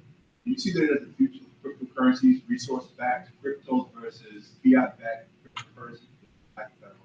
So if you look at it from that concept, right, it's really basically just a modern manifestation of a banknote, effectively. So banknotes aren't necessarily something that happens anymore, but years back before there was a Federal Reserve where all of that was effectively nationalized, banks would issue their own notes, right? And they would say, okay, this note is good for this amount of gold. Right. So it's kind of that same concept where you have this, whatever entity it is that is in control of these resources, that is going to say, okay, if you have this token, I'm going to give you this resource. It's effectively the same thing. So I feel like it'll be hit by the same issues, right? Eventually you'll have situations where they're going to be issuing more than they have because, oh, well, we'll get more of it in the future or what have you. There's going to be situations where you can have a run, where people are going to come and say, hey, I want more of this than you actually have. There's always the chance for robbery, where if there's not enough physical security, someone can come and just take whatever was in there, and then your notes are effectively worthless. Or in the case of a country, if it gets invaded, conquered, regime change, what have you, that banknote effectively is null and void, right? So I think that those are going to be the same issues. So in that sense, it's not really a new thing that's being created. It's really just a modern manifestation of something that already existed in the past. I don't mean to keep adding my 2 cents, but my husband's Venezuelan, so we are very close to what's happening with the petro, and essentially a giant scam to get dollars. You cannot purchase the Venezuelan petro with Venezuelan currency. You have to buy it in dollars or euros or some other stable currency. So I don't know what views on it are, but just from a Venezuelan perspective, it's a corrupt government issuing a corrupt coin. It was supposed to be on the Ethereum network, and less than 48 hours prior, they switched it to another blockchain. All the coins are held in the exact same address after they were deemed sold, which is not right. Usually when you own a coin, it sits in your account. So it's, yeah, I don't, not to jump on that with some political perspective, but I think it's good information to share, because although it is interesting that they've jumped on using a cryptocurrency, it's really not a proper way to do it. And actually with the blockchain now, since things are public and you can check what's actually happening, you can see the corruption behind it. So You can't throw the baby out with the bathwater. Just because Venezuela's corrupt doesn't mean that the concept is not valid. No, I agree. I'm just saying just sharing a little bit of what's actually happening with the country. It was NES. Yes. NES. Neo? And it defeats the, No, it was NEM. the Venezuelan, it defeats the purpose, because, returning to your question, Venezuela, I think his name is Maduro, the leader, Maduro Chavez. The whole point is your cryptocurrency is great, it's a great idea, it's a rogue idea because it's no longer centralized. You don't have one government or one set of people controlling and manipulating the currency. The dollar has decreased in value almost 90% in the last 50 years. So when you have that guy, he's not backing up with a Venezuelan oil, it's still the same thing. It's not decentralized. Well, the difference though is that the dollar was taken off the gold standard in 1972, and also in 1935 they devalued it again. So from 1913, when the Federal Reserve came in, it dropped 98% from what it was initially. So when you have a fiat currency, it should not be, or it's going to lose value because of inflation. Ideally, if it's backed upon a particular commodity, the commodity has its own inherent value, and there should be a particular time. Now, if they're going to, play politics, of course, it's going to Correct. destroy. That's the asterisk. Yeah. Because there's always going to be the point. You can buy it at a rate that we set, and we will exchange it at a rate that. So they That's hold what it you for, market. they're catching you at like, it's not a clear one-to-one back. They can change the rules. So. That's the whole point. When you have Effectively, if you control. have a coin that's controlled by one entity, at that point, it's not decentralized. Right? At that point, it's not really conceptually anything like what a blockchain is supposed to be. So Can you any have kind that, of though? other, Yes, you can. Can you have a cryptocurrency backed upon a Yes. commodity? To answer your question, yes, so you're referring to what's called the tokenization. Right. We're going to have that as soon as we figure out some of these. But we love having it, we're gonna, I know exactly what you're referring to. A lot of people talk about tokenizing this chair. Well, they're doing it in Dallas now, right? There's a company doing it in Dallas. They're tokenizing real estate. They Is did it called an IHT? ACEA. Earlier, but certainly there are people that are trying to do that. They're not doing that here in the US. We have very strict rules right now. And there are other rules, overseas as well. It's just that, they're not tracking us. So we're gonna have that in the future, but it also creates another problem. So let's say that, I tokenize a house. What happens if that gets hacked? Right? Your cryptocurrency right now that's in your, when I say in your pocket, I mean your wallet, your wallet really just looks like a right? The wallet itself doesn't actually hold any tokens. Right? But let's say that gets hacked. Who owns that property, right? There are a lot of practical problems. Yes, it becomes more liquid, you can treat it, freely, what have you, but, frustrating. No, I think somebody had a question over here. Yeah, I even question the whole idea of using commodity, because if you think about it, why is gold not used as currency? It's because if you try to buy with gold nowadays, the price of gold be $10,000 an ounce, maybe $100,000 an ounce. It's limited. And what happens is the economy expands. So if the economy expands by say 2 or 3% per year, give it 30 years, you will see how large the price of gold is. What happens is pricing of everything changes very rapidly. The whole idea of challenging fiat currency is expandable because the economy expands. So I think a lot of this challenges made on using commodity, I don't think that's been thought through because the economy actually expands. You need things that expand, and as long as you can take fiat currency and invest it and keep the rate of inflation, it kind of works. And again, this is something that, as I said, with banknotes, a lot of these things were worked out. Yeah. So, as you said, the currency expanded, and a lot of the value that came from having banknotes is the fact that now you can take a lot of this gold out of circulation, and you can actually have more business being done based on what the economy can hold, rather than based on how much of any arbitrary metal you happen to have at any given time, right? So there's a question as to whether you necessarily need to tie the basis or the medium of exchange to one particular asset. However, that is not to say that there isn't some use in being able to have an asset or have some piece of, say, real estate or whatever the case may be, transmittable on a token, as long as there's broad-based trust in that system.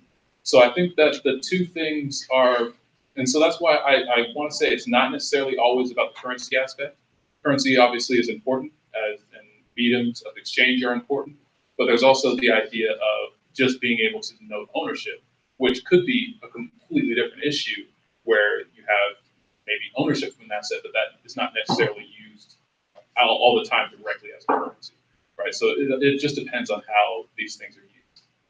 But with that, I've actually got to head out, so I'll go ahead and close it here. Thank you.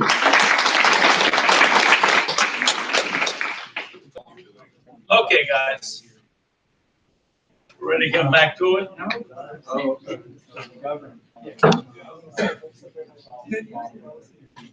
All right, next speakers are Brian Brown and Azam Zarif, speaking on cryptocurrencies and sustainable development goals. You guys have the floor. All right. First question I have, can anybody tell which one of us is Ryan, which one of us is Azam? I want to guess. Azam. Close enough. No worries. Let's give him a hand of applause. All right, I think one of the, I guess since we have your slide up, I think we're gonna go in the introductions of ourselves, and we both have two separate PowerPoints, but they kind of tie in together, and we're gonna cover cryptocurrency and the sustainable goals that we have and projects that we've worked on, and some of the things that we'd like to see other people come up with as well. So, sure. So, good afternoon, guys, and thank you for being here. It has been exciting. So, I'm Azam Zarif, and I'm going to be talking about sustainable goals, sustainable improvement through blockchain, and some of the goals that I am focused on are eradicating poverty, giving digital identity, and something that really excites me, medical health records. A little background about myself. Okay. A little background about myself. I run a online platform called Investify, which is focused on impact investing in stocks and similarly looking for cryptocurrencies. Essentially, it's like a motley fool. And so I'm just going through a lot of studying, looking at a lot of fundamentals, and trying to use some algorithmic trading along with that to create long-term opportunities. When I do that, I come across some very exciting opportunities both within the stock market, whether it's in biotech companies, whether it's in AI, robotics, or obviously certain projects in blockchain and cryptocurrencies. Before I started Investify, I worked in energy trading. I've worked with BP, Shell, and before that, I worked as a biostatistician at Duncan Cancer Center. The whole thing behind all of this, and for me to get into cryptocurrencies, I was kind of late in the game, and that's fine, is because in 2008, when I graduated, I was already that summer, I was interviewing to become an actuary with this company called AIG. And I think it was perfect timing if someone goes back to summer of 2008, what was happening. During my interview, I remember I was meeting with multiple managers, and one of them, I did ask them, hey, your second quarter didn't look that great. What do you have to say? And the question and the response was, you know what? That's no worries. We'll be fine. Well, I never got to become an actuary that year. So that was it, and ended up in biostatistics. But with the financial collapse that happened at that time, it was just mind-boggling for me because in 2000, I had moved here from Pakistan, and I remember seeing in 2001 the collapse of Enron. And it never made sense to me that individuals that work their entire lives, they're so loyal to a company, and how proud we were as a city of Enron, right? See it all collapse and go down the drain, and individuals lose everything that they put into that company. But even that, I could come to an understanding that, okay, you know what, it's one company. But when you see an entire market crash, it starts to make you think, what the hell is really going on? Why is this even happening? And then when it happens, I have to pay money to bail people out that made the mistake. So, oh, what the hell is this? Like, why is the system built like this? So over the years, then I was teaching investments. I was teaching forex trading, stocks, options, and I would have individuals a couple of years back reach out to me about Bitcoin. And when I looked at it, it was starting to crash down from the 1200 range and going down to the 200s and 300s. And I was like, man, I think this is just another penny stock, and I dismissed it. Until about a year and a half ago, when I was kind of revisited through a couple of my friends, and I started looking at it, and it blew my mind because for me, I'm always looking for that fairness in the system that lets everyone be empowered and that it doesn't take away from those that don't have much. And that's how I got into cryptocurrencies, got completely obsessed with it. And that's why I try to do all these research. I try to work on projects or get to know individuals in projects that are building amazing things. And yeah, so that's a little bit about myself. All right, and guys, I'm Ryan, Ryan Brown to be exact. I went to school to be a pilot, and I fly now, but I never took on a career as a pilot. In fact, when I was in flight school, the guy who owned the flight school owned a grass company called AAA Grass, and he did really, really well. And I was like, you make money selling grass? Like, is it legal grass? But yeah, he provided soil to landscapers, and he did so on such a scale that he was able to go back and buy a flight school. So I decided, you know what, I'm not going to work in flight school, I'm going to work for myself. So after a few years of being in sales, I decided to go into business for myself and started a commercial window cleaning company here in Houston. That did really well. Along with a few other businesses. I started a business in 3D printing, and just kind of moved recently when I was doing the 3D printing, and I saw that it wasn't really like the consumers weren't really taking to it like I would have liked. I didn't do my my research and my due diligence, so I kind of had to go back to the drawing board. Well, back at the drawing board was this Bitcoin thing I had been avoiding because apparently it was illegal, it was drug money, and it's something only terrorists use. And so I bought into that narrative that I was seeing in the paper and in the media. But I decided I just decided to kind of choose my own path, just kind of start doing more research, reading into it. And initially it started off as money. I was like, oh, you can make money doing this because like that's why you go into business for yourself, to make money. But the more that I started dealing with it, like I think all of us, whether we say we're political or not, we all have some sort of positions on how we would like to see the world, how we'd like to see society, how we'd like to see things improve. And so for me, that's where the sustainable goals came in of economical empowerment. I like to tell everybody that they should at least work with themselves at least once in their lives, at least try it, just to say that you have.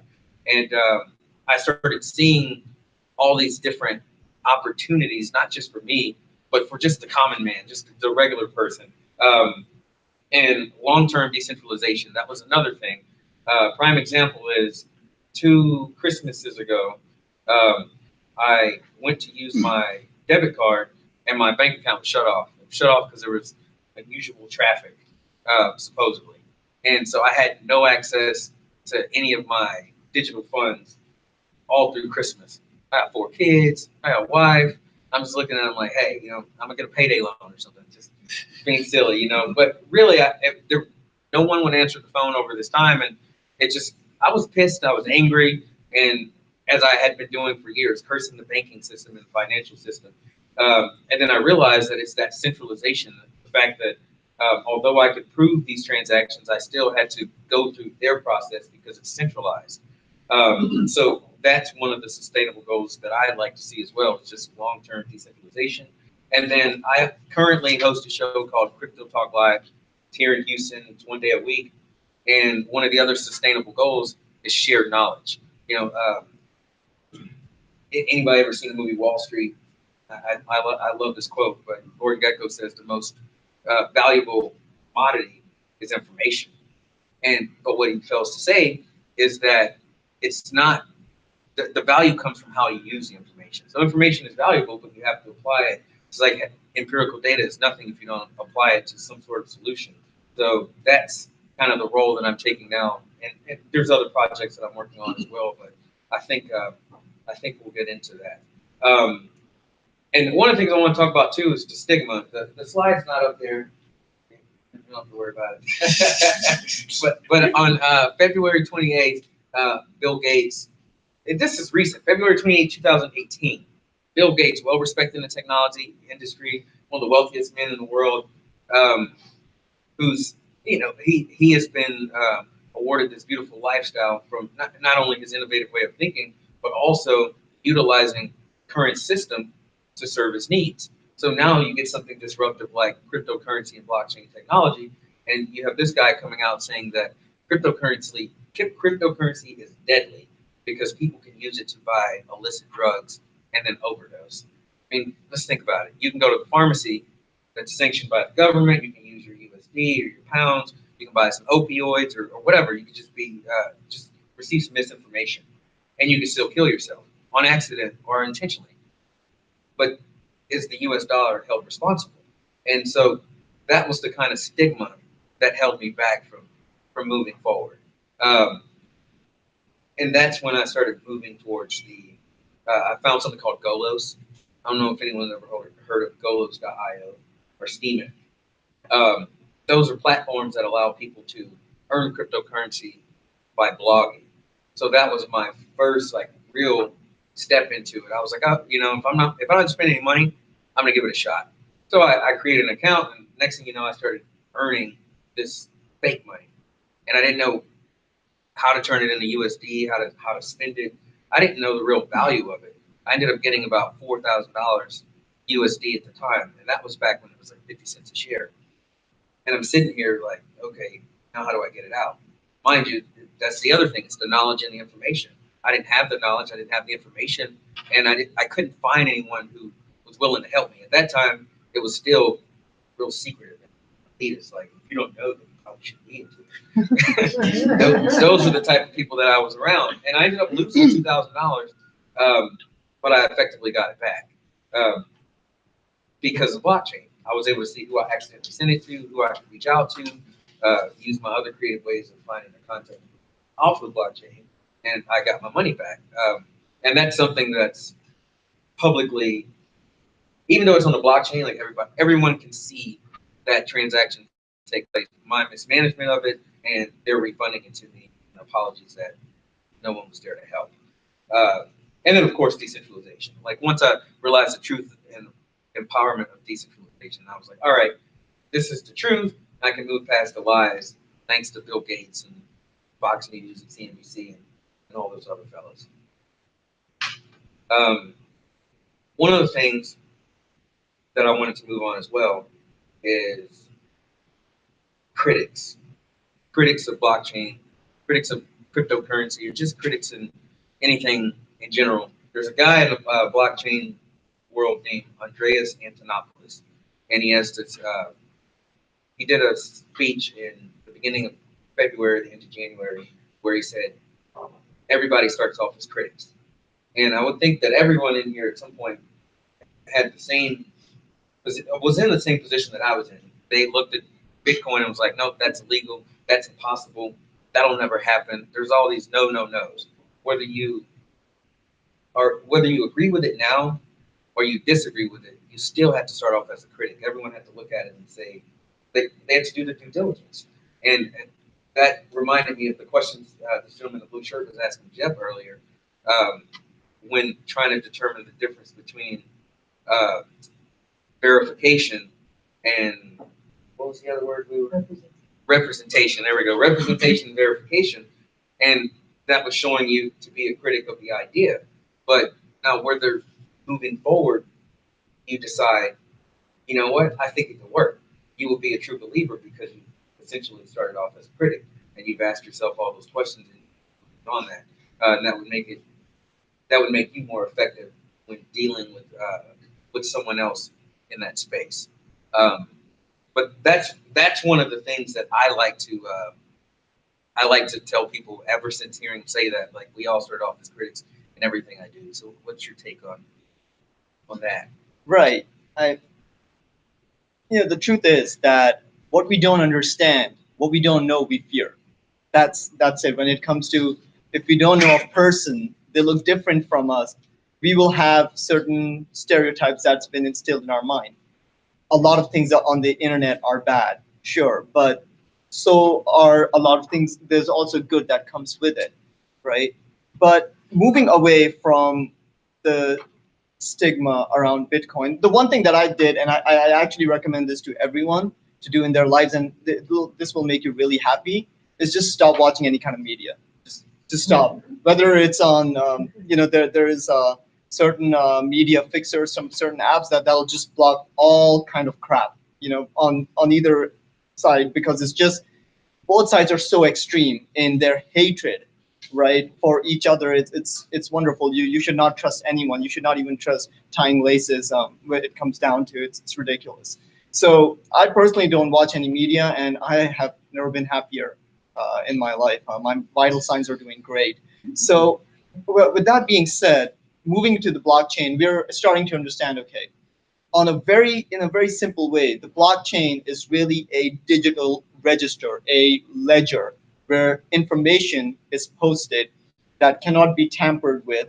Keeping it really simple, I'm not going to get into technicals because I don't really know the technicals, but with that being said, it's really where transactions are going to be posted. There's complete transparency in the system, right? Now, how can that be used for sustainable goals? Sure, there are financial transactions, but then there is individuals, their identities. And one of the ideas that I kind of want to bring up is for a startup that I was discussing with. I met with their CEO, I interviewed him, and they're originally from Minnesota, and the CEO is in Austin. They work remotely, they're a SaaS company called BankQ that's focused on the blockchain and helping refugees, farmers, displaced individuals, and homeless, putting their data on the blockchain, right? And it seems like a daunting task, but think about it, right? Let's take the story of farmers. If majority of the problem, there's two major problems in the world. One is corporations having issues with their supply chain, because major corporations, their supply chain are based in underdeveloped countries where they're dealing with these farmers, these workers that are coming from extreme poverty, right? So having complete access to the supply chain to the T is difficult for a lot of corporations to deal with. The second aspect is extreme poverty. right? The just how ridiculous it is. It's crazy that some of these individuals are just for generations not able to get out of poverty.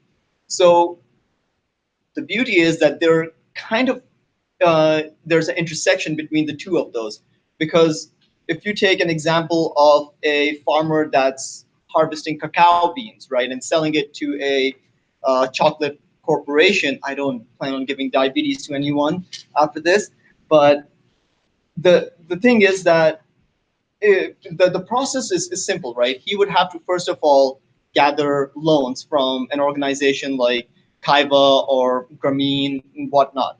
Then on top of that, once they have done that, they have to get the harvest done and then sell it to the corporation.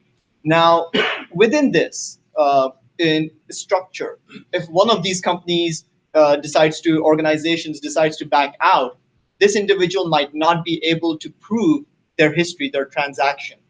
Well, BankU is able to work with these organizations and create the software platform, which is actually putting all their transactions on the blockchain, and it's a semi-private blockchain on the Ethereum that they have built. So each transaction is only going to be shared with individuals that need to be part of it.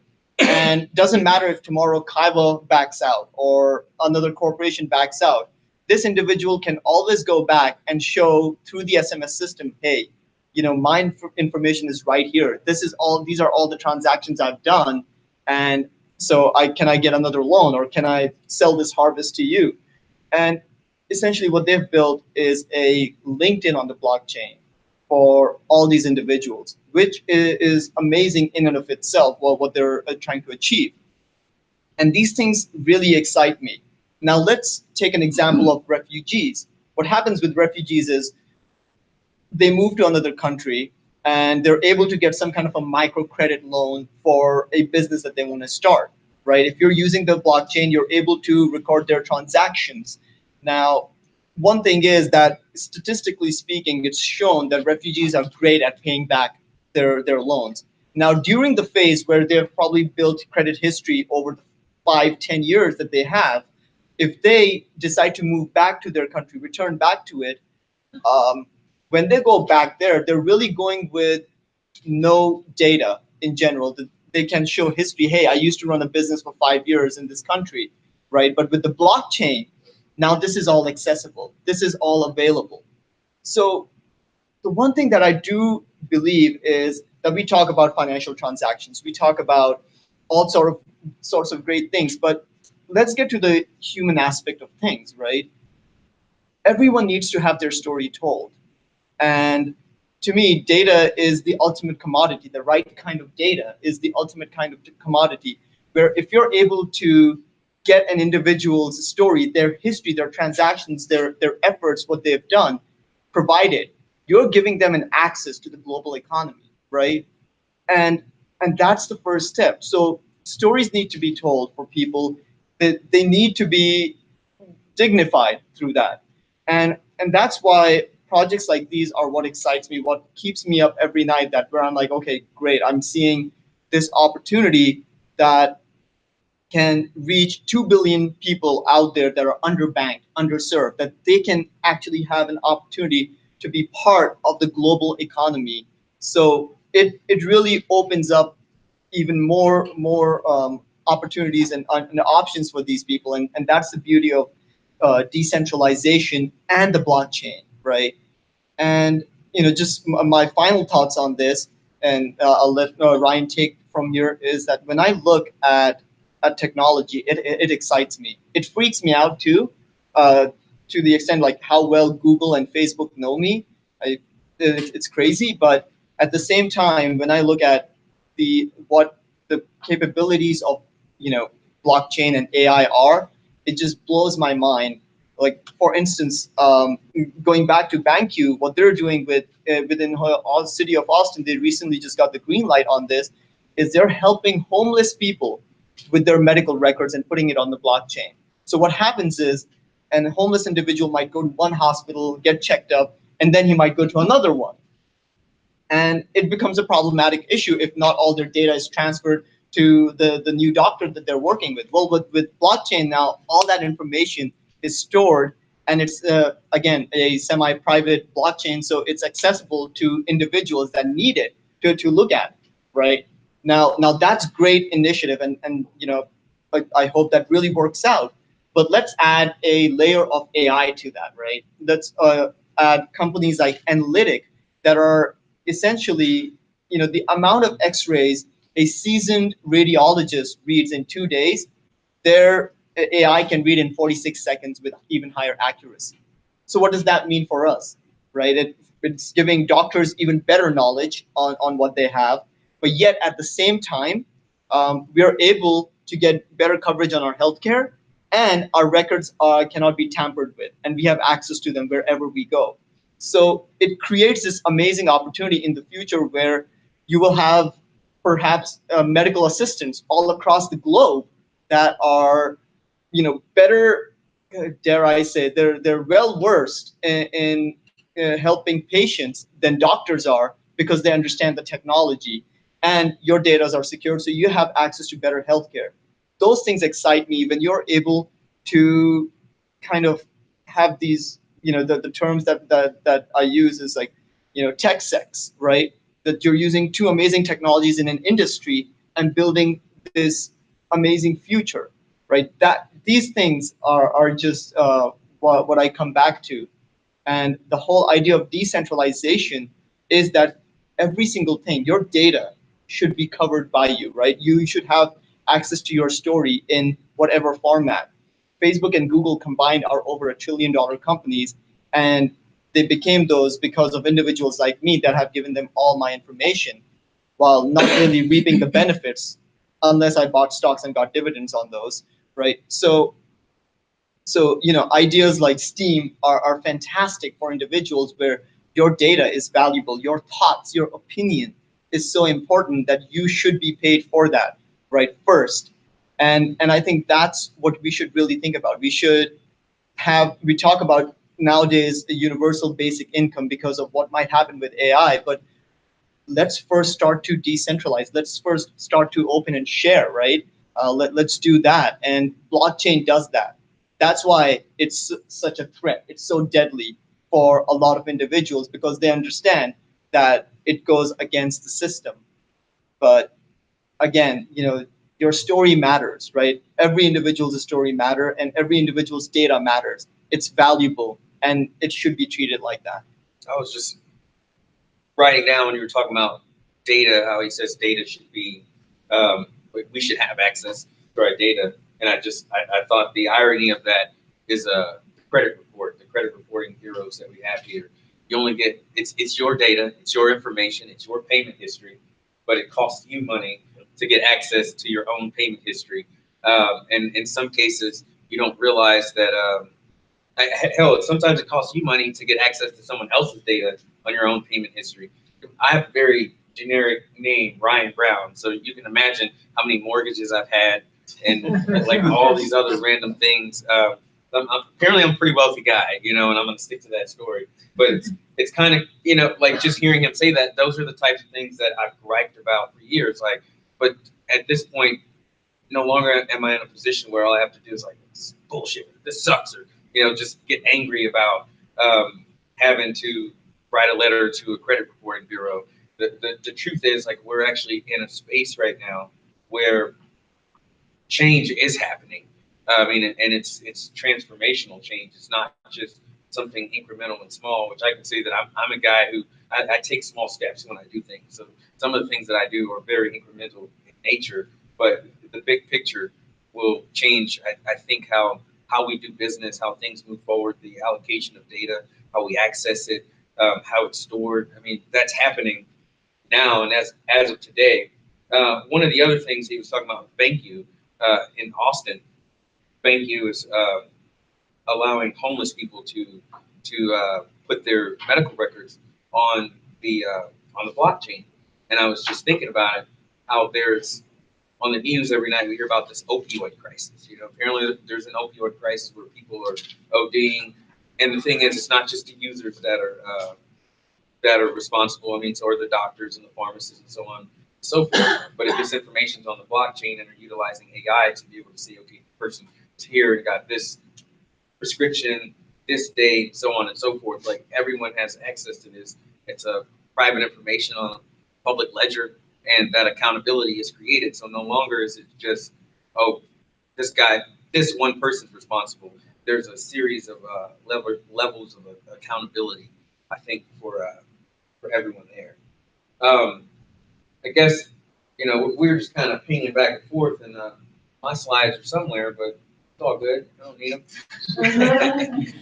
I have a question from your perspective as business owners, because we talk a lot how blockchain is supposed to decentralize a lot of authority that's out there. So if you're the company or the organization that's building the platform to decentralize something, what is your economic model to make money doing that? Or how do you sustain a company that is decentralizing? What kind of revenue stream would you look to? Because you got to make money somewhere if you're building something. We all have got to feed our families and stuff at the end of the day. So just from your perspective, someone who's had to build something yourself. Well, I can definitely tell you. So I'm glad you asked that question. So moving on to this invisible slide. I had a slide for disruptive technology, and there's a section for creators, facilitators, and consumers. And I would consider myself more of a facilitator. Someone like Darrell, who was up here earlier, who's a software engineer by training, I would consider him to be a creator. So it's a very intricate process when trying to figure out how to incentivize or monetize whatever platform it is that you build. And so what I like to do is look at things that other people build and try to figure out ways that I can incorporate it into a new business idea, a new venture to make money. Because in the way that someone may create something that's free and open source, meanwhile, I can take that free and open source software, and figure out a way to monetize it for my platform. Touching on the, you're touching on the pros and the cons, the issues and implications of implementing this. So essentially, it's like successfully shoving a square peg through a round hole. But that's how I go about doing things. Like I look at things from a different angle. So if it exists, I'm trying to see, okay, how can I make money off of this? And it's interesting that you say that, because it is so much open source now. Like I think that 40% on Microsoft Cloud is on open source right now. So there's a huge push, and they've redesigned their whole business model around it. But those people who are building open source tools, because there's so much out there, and that's kind of the traditional way to build projects now is open source, especially on public blockchain. Like if someone's using GitHub, I'm not sure if you're familiar with GitHub. So GitHub, ultimately, anyone can create a profile, and if they want it to be private, then you have to pay to play. You have to pay to use it. Or if obviously there's enterprise level that you have to pay that way. But ultimately, it's an open source programming platform to share data globally. So I believe it was designed initially for it to be free for regular programmers, with the idea that they were going to make money on the enterprise level by, I guess, by creating very specific and proprietary programs for large scale organizations. I can answer that. Look, the reason open source works is the cost to the developer isn't necessarily that high, right? He gives it out there. He may have been paid by somebody to spend the developer $2,000, $3,000, so he throws it out there. He's always been paid. Now, how do people make money at this? It's because of customization. If you think about it, that open source never really works quite right for a specific business. And that customization is very important, because if you can really utilize that in a profitable enterprise, a profitable endeavor, you want to customize it. So there still needs individual people to work on it, make it productive for that particular user. So, I mean, the code itself is, there's a bunch of text. It's really not worth very much The customization is where the money always be made. Well, and I think that goes back to the whole thing of identifying something that was built. You know, it's really just semantics. You know, I say, I'm gonna look at it this way and see how I can make it work for me. You call it customization. That's a more eloquent way of putting it, but that's the best way of putting it actually, is that essentially you do have to customize anything that's open source. In fact, you'll find a lot of companies that offer some sort of open source anything with a white label opportunity. So, you know, we'll give you this coding and remove these tags so you can customize it, not only aesthetically, but also from a programming perspective. For instance, I paid someone $20 to write me a script that made me $60,000 because in my mind, I was like, ooh, if this program can do this, then I can make some money off of it. So I sat down with this guy and he was like, oh, that's easy. And I was like, $25? And he was like, sure. So, and I paid him $25 in Bitcoin. So, you know, he probably got like 17 of it. But, and I don't feel like, you know, I reached out to him to do other projects, but, you know, there's just other things that are more important to him. But that was just my way of, you know, I thought of something. He had the ability to create it. The value of it to him was nothing. But to me, I was like, when I get this, it's all over. It's a good point. I think too, just like seeing the projects that want to decentralize, like Airbnb, Uber, for example. I'm like, well, the whole way they make money is taking a cut. So if you're designing that platform and you're saying we're decentralizing it, how do you? But I think it's a good perspective. Yeah, That's so- kind of the token in the exchange. Yeah, then it makes it kind of still centralized, One right? hundredth of something is better than It's nothing. just less centralized than it was. Right, before. exactly. Like Arcade City is supposed to be the apparent Uber killer, right? Which is called Swarm City now. Yeah. Yeah, and their idea, I guess, you can correct me on this, but they plan on making their cut through the network fees, essentially. That's it. So it's not going to be a 70% cut like what Uber might be taking, but more like 3%. So giving more opportunities to drivers in that sense. Well, Yeah, let me interject really Yeah. quick. The way that they reprogrammed it to Swarm City, Right. the new program is called Boardwalk. And in Boardwalk, what will happen is you can create different hashtags, like whatever. Let's just say cannabis, something I'm passionate about. You can say cannabis, and then anyone who uses the cannabis hashtag to facilitate a peer-to-peer transaction, you can get a cut of it. And whoever creates that tag gets that cut. And then if I'm getting a 3% cut, they're getting a portion of that cut. The developers of the platform getting a portion of that cut as goes well. back to customization, I guess. Creativity of individuals. I had a quick question about your example. You know, putting medical records of homeless people. Say I'm not homeless, and say I'm allergic to penicillin. Right. And I've had a tetanus shot 3 years ago. Yeah. And this is uploaded to the public blockchain, if you will, right? Right. So how do I sort of deter unauthorized access to my medical records? Unauthorized access? Yeah. I don't want somebody just looking me up randomly and seeing all this in my medical history. Right. So that's the thing, right? When it comes to a semi-blockchain, not trying to get too technical here, but essentially what's happening is that there's only access being given to certain individuals. So it would be perhaps the way that blockchain is created, that maybe it's in your hands who you want to enable to have access to it. It could be your parents, your relatives, and certain doctors, right? And they might have, approval from you perhaps that, hey, if something happens, can we share it with another doctor and whatnot?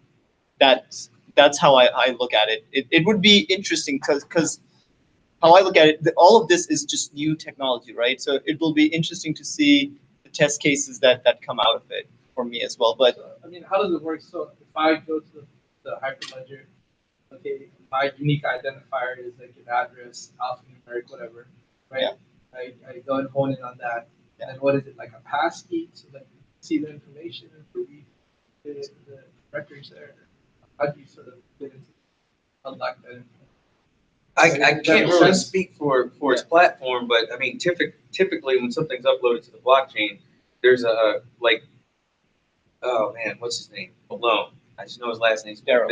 Yes, Darrell Malone. When he was talking about the cryptographic hashes that are created, even when the cryptographic hashes is created, they can still be locked with a passkey. So everything's each program is a little bit different, and I don't think we'll really know the full scale of all of these things really until we start using them more. But I would imagine that due to EMR laws in the states, that there's some level of there's some high level of cryptography to keep these things secure. Because I mean, I used to sell EMR software for a living, and I can tell you there's nothing secure about that. If someone hacks into your system or anything, I mean that data is just public. But the blockchain has another layer of security. But yeah, that helps. Yeah, I mean, and for me, I would personally would have to see how this blockchain works out. So as of right now, this is just what I knew about it, that they're going to be testing it out. I haven't personally Also, seen. just a follow-up question to that. So Sure. in some of these emerging markets, third world countries said, I want to go ahead and sort of help people, put their medical records, so not only the diagnosis more effective, but Right. also the subsequent prognosis. Right. But it's sort of how sort of feasible is that from an economic viewpoint? Is it costing these many doctors to examine this many folks, and then to sort of upload the data entry and making sure it's like vetted that information and all that other maintenance part of it. So how sort of how much does that sort of what's the total cost of ownership of that sort of model? Yeah, that would be because, see, the whole idea is, are the doctors willing to accept this technology, right? That's the first aspect before we even get to the cost. So if they can be shown that, okay, this system is just better than what you have, might be just using a register in terms of time consuming and being able to have all the history of this individual rather than going through manual files that you have, maybe there can be an opportunity to see from that. And if it costs a lot less in terms of time and actual monetary value, then it would be it can be something that can be done. That's how I personally look at it. And again, this is just very early stages, right? You will have to see over time how these platforms are going to be developed, and if cost reductions come through it. And underdeveloped countries are always interesting markets to test these new technologies in. Are they going to accept it? Are they comfortable with that kind of a change? Are they willing to even put up with the cost for that, right? So There's something I wanted to ask you. So when you were asking the question about, I guess, figuring out how to monetize, obviously, notwithstanding any sort of NDA that you might have, but what kind of idea were you? No. So I'm a developer, and I'm Ethereum centric, and that's one of the strongest pushes in that world is decentralizing all these entities that are out there that are functioning as middlemen and taking cuts different places. But you run into a challenge because as you're decentralizing, you just become the one taking the cut and make it a little bit cheaper. Technically, it's still pretty centralized. Yeah, So, I think that business model is probably the same across the board. yeah, so I was just curious if you had any thoughts on it, but I think what you brought up coming from how do I use this to make me a specific amount of money and maybe not change the world, but tactically attack a problem that I'm seeing, that's probably the more strategic way to go about it. Because, I mean, the public blockchains right now aren't ready for real world yet. But just along the lines of moving from centralized companies to more individual contract type work in the future, it's just interesting to see where it's all going, because we all say we want to decentralize, but at the end of the day, if we all decentralize, it's going to be a lot harder for all of us to get some work out there. Yeah. In some respects. So there was a discussion that took place recently between an individual here who does real estate and property preservation, just that type of stuff. He does roofing. I owned a window cleaning company. And one of the things that I think would be interesting is figuring out a way to deal with conflict resolution. Let's say, and this is just the way that this is based off of my experience in those industries. Is he needs a roofing job done. I give him or he gives me a quote. Yeah, I need the roofing done. He gives me the quote. I say, okay, let's do it. Now, when dealing in this type of industry, especially if it's on the commercial side, you're talking about a net 15, net 30, sometimes a net 60 when dealing with these larger companies. So one of the ways to alleviate that would be to come up with a quote, have this money, if you will, go into an escrow, and essentially you become the intermediary. So once someone marks a job as being complete, satisfactory, then those funds would be released. How would I make money in that process? I'm going to take a cut, and that's the only way to really sustain all the software that's behind it. Unless, of course, I got with a developer who could explain a better way to me. That's how my mind would see it. The other ideas I see in the space are tokenizing a platform, and not all ERC-20s are just meant for raising money. They're also meant for ability on the platform and reward you for participating in it. But that's hard when they're not stable. And for a user, if I can use your platform with Ether or another token, what's the advantage of your token? So those are like the kind of questions I see in models that are coming out saying we're going to use this token and we're not going to take any cut, but we're going to have, it's just going to make money for us. But I think the main thing is at the end of the day, crypto economics really hasn't been fully played out yet because we're still in the very beginning stages. So it'll be interesting to see what kind of business models come out of a public blockchain, if at all. I mean, it may crash and burn. And that's Well, we can take a look at Facebook and LinkedIn to kind of supplement this. Facebook and LinkedIn essentially are free, right? So how do they make money at it? They have supplementary services, advertising services you see.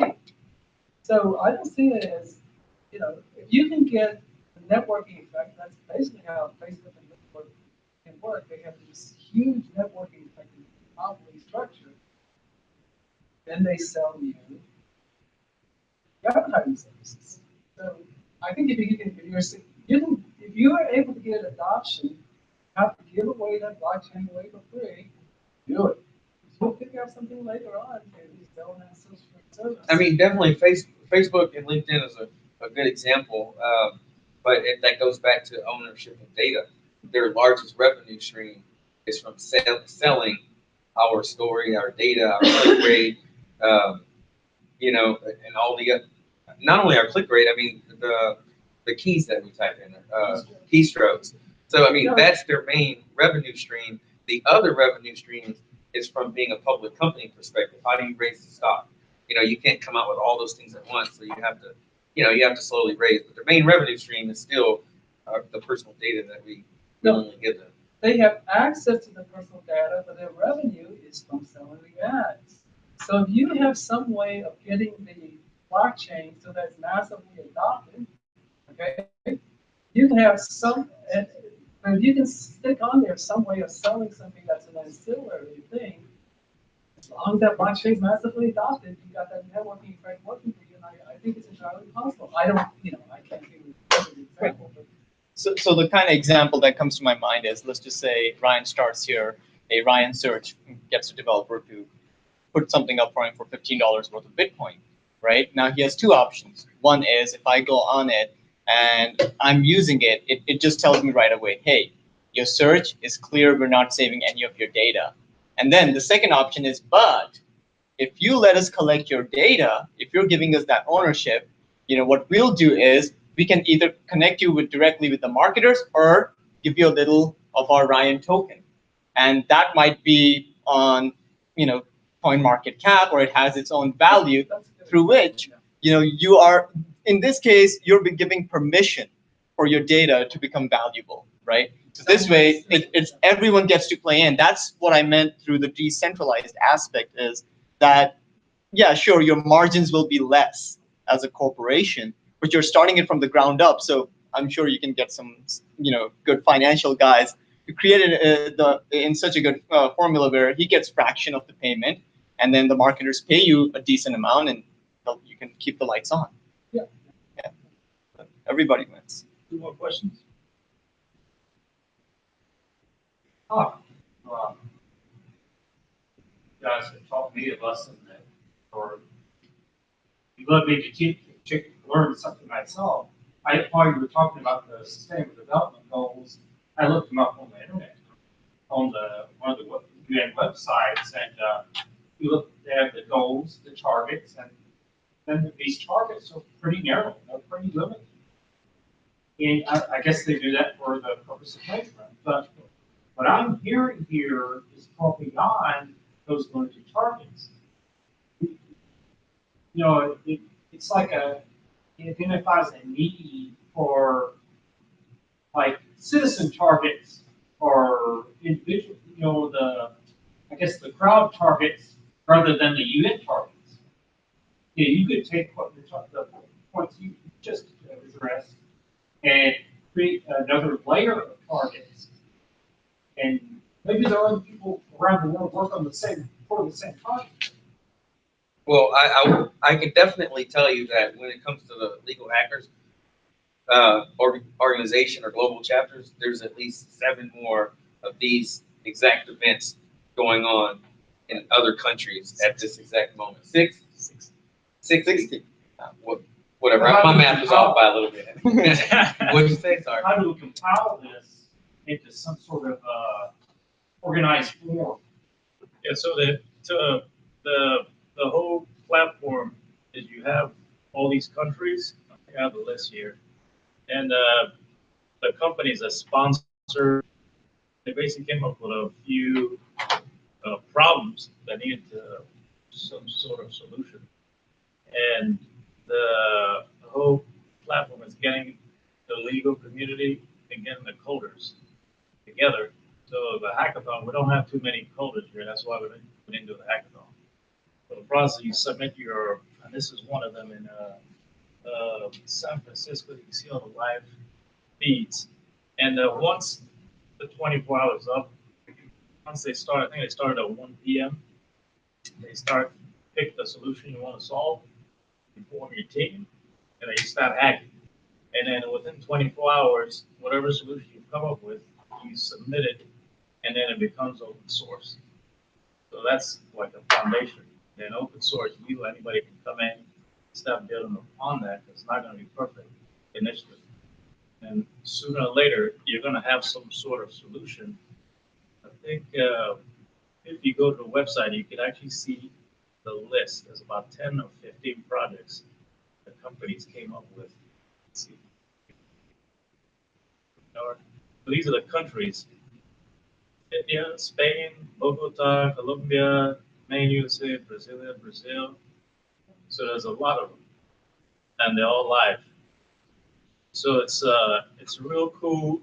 It's a decentralized conference, so you don't have to be here physically.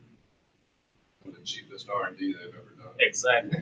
Exactly. And these are the challenges. So, for example, you have Open Law that wants to develop a conceptual design and rapid prototype for a smart legal contract to address a legal or business problem areas that may include supply chain, employment, personal services, media, entertainment, fundraising, or real estate. So these are just examples. Vanderbilt is Zencash. So you choose what your specialty is, and you hack away. Once they finish, you submit it, and it's now open source. Take the life hacking. Very practical. One last question. I have a quick question for, didn't catch your name, I'm sorry, but, you mentioned questioning things, questioning pretty much whatever's going on around you. Yes. Not listening, not watching the media, and Right. basically having a discerning mind with regards to processing information. Yes. I have one question and a follow-up. Do you apply that in all arenas, or is that just in specific? I look for happiness in life. That's it. I look for purpose. And one way that I have found to achieve happiness is to not listen to anyone. Do what I want. If I make a mistake, that's on me, right?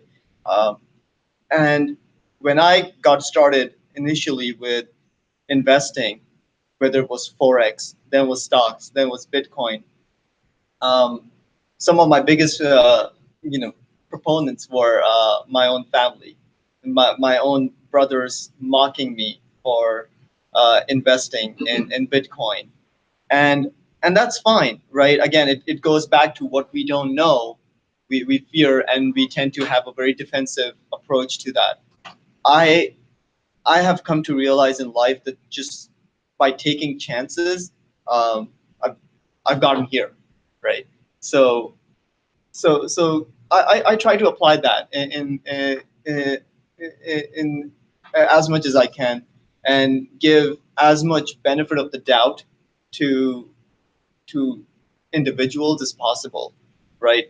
I just don't know where other people are coming from. So if I can just share maybe what I have, and if I can learn something from that I can implement in my life, right? That's it.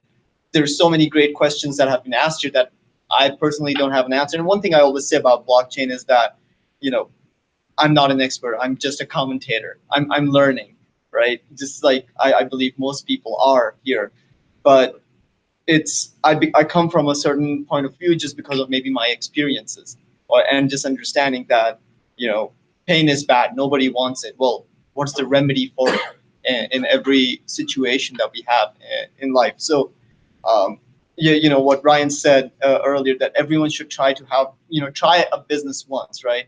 I mean, I'm a professional failure when it comes to that, and I love it, right? Just because I learn so much more that, in a way, I hope it humbles me, right? And it keeps me an open mind, and that I can apply it. But I'm pretty much at peace with myself at this time, and pretty happy. So, I'm searching for that. I'm searching for truth, right, through that. So, yeah. That's it. That was the second part also. Well, I was Guys, Yeah.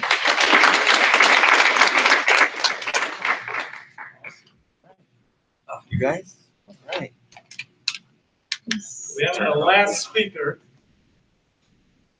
Sheldon Weisfeld. He's a seasoned entrepreneur and business development guru, and he's also the current CEO of CoinVault ATM. Sheldon, the floor is yours. All right. Thank you, everybody. Let's get you up here. I'm gonna move up front here. I can see you guys. So really, first thing I would tell everybody that's here is congratulations for being here, because you now know the future, and you'll never be able to deny the fact that you didn't have a chance to participate in a conversation that represents the future.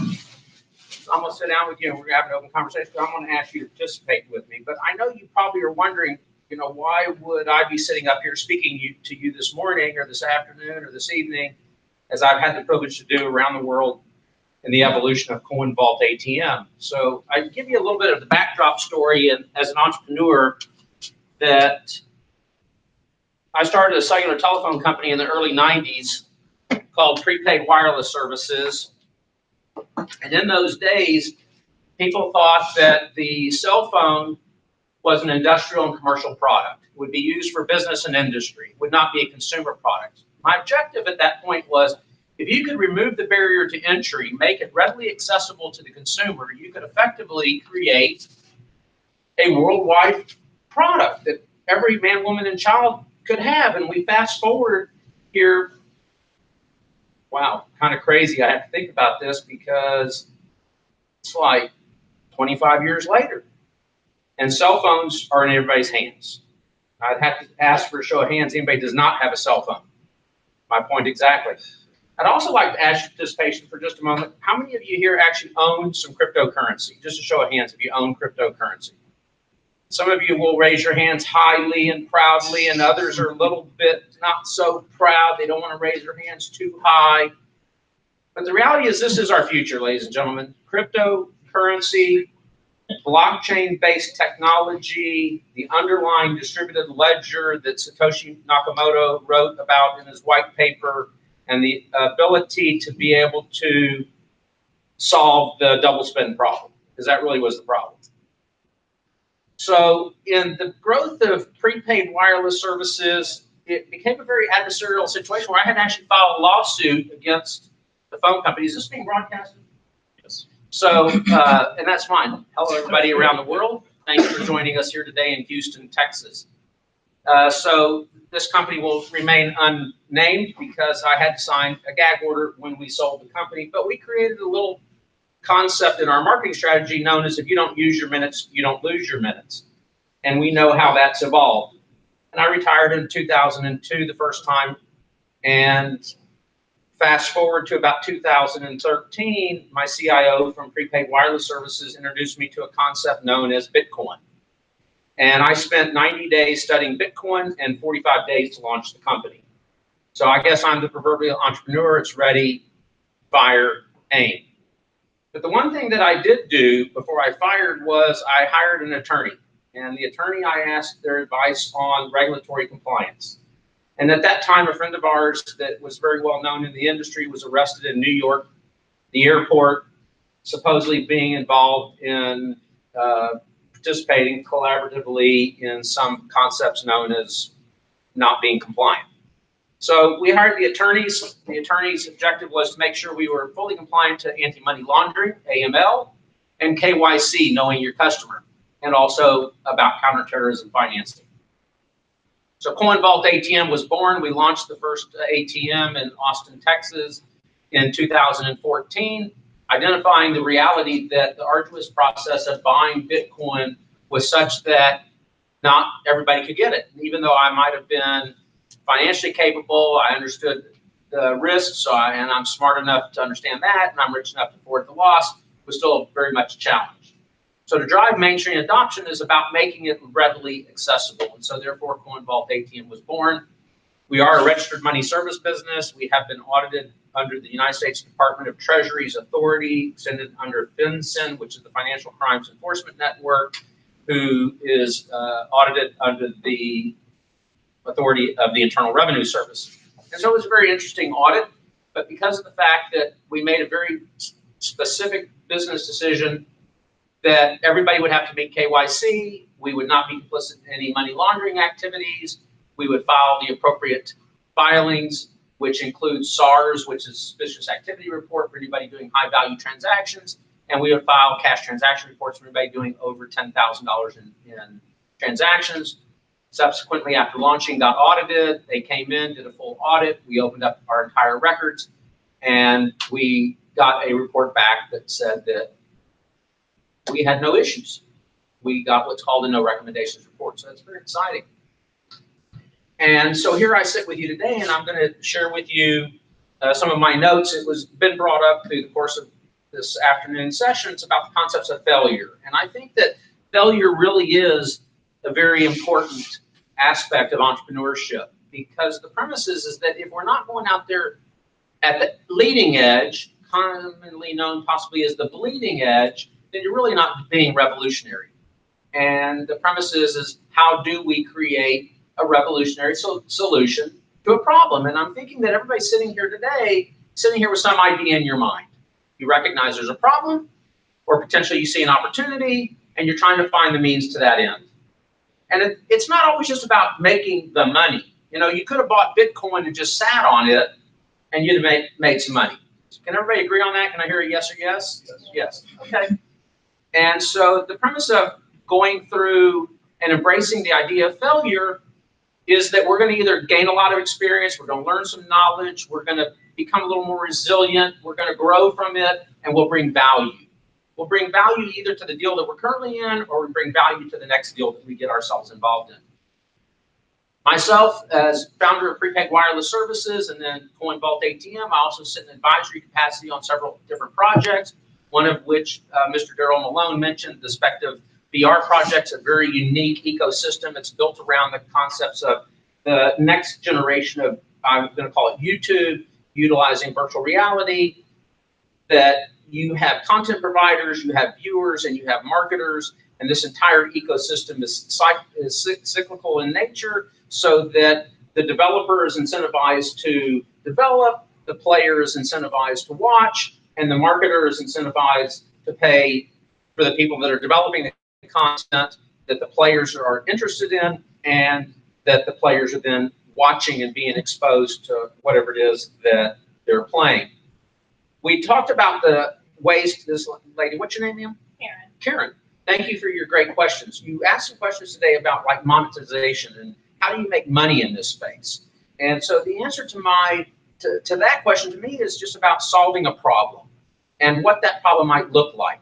Gentlemen in the back addressed the issues about the medical arena and how we address those issues. And I'm under several NDAs, so I can't necessarily discuss the companies themselves, but there's some very novel strategies out there.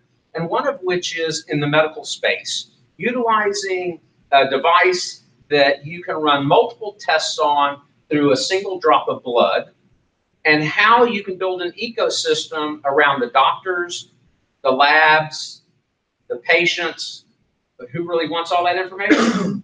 Big pharma.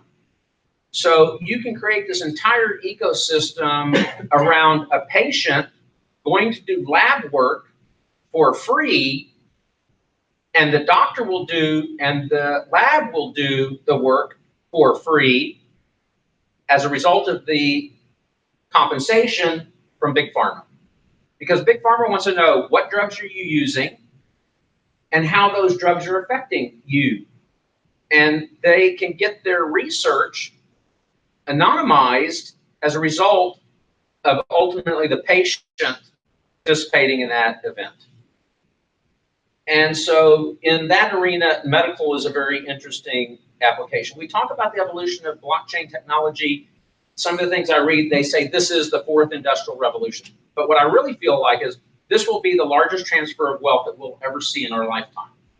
And you are sitting here today as pioneers, each and every one of you as individuals, because your most valuable resource you are investing at this moment in time. That is your time. However you choose to apply the information that you get here today, you cannot walk out of here today and ever say you did not know what the future was going to look like. What the landscape may look like, you may not know. But this is the evolution in the applications of science and technology. I was very blessed in 2014 to be invited to a supper club in Austin, Texas. And we talk about the value of knowledge and information, and then how we go out and we apply it. And I'm sitting at the table, and this young man is sitting here to my right, talks with a very funny accent. This other man sitting across the table from me, he also has a funny accent.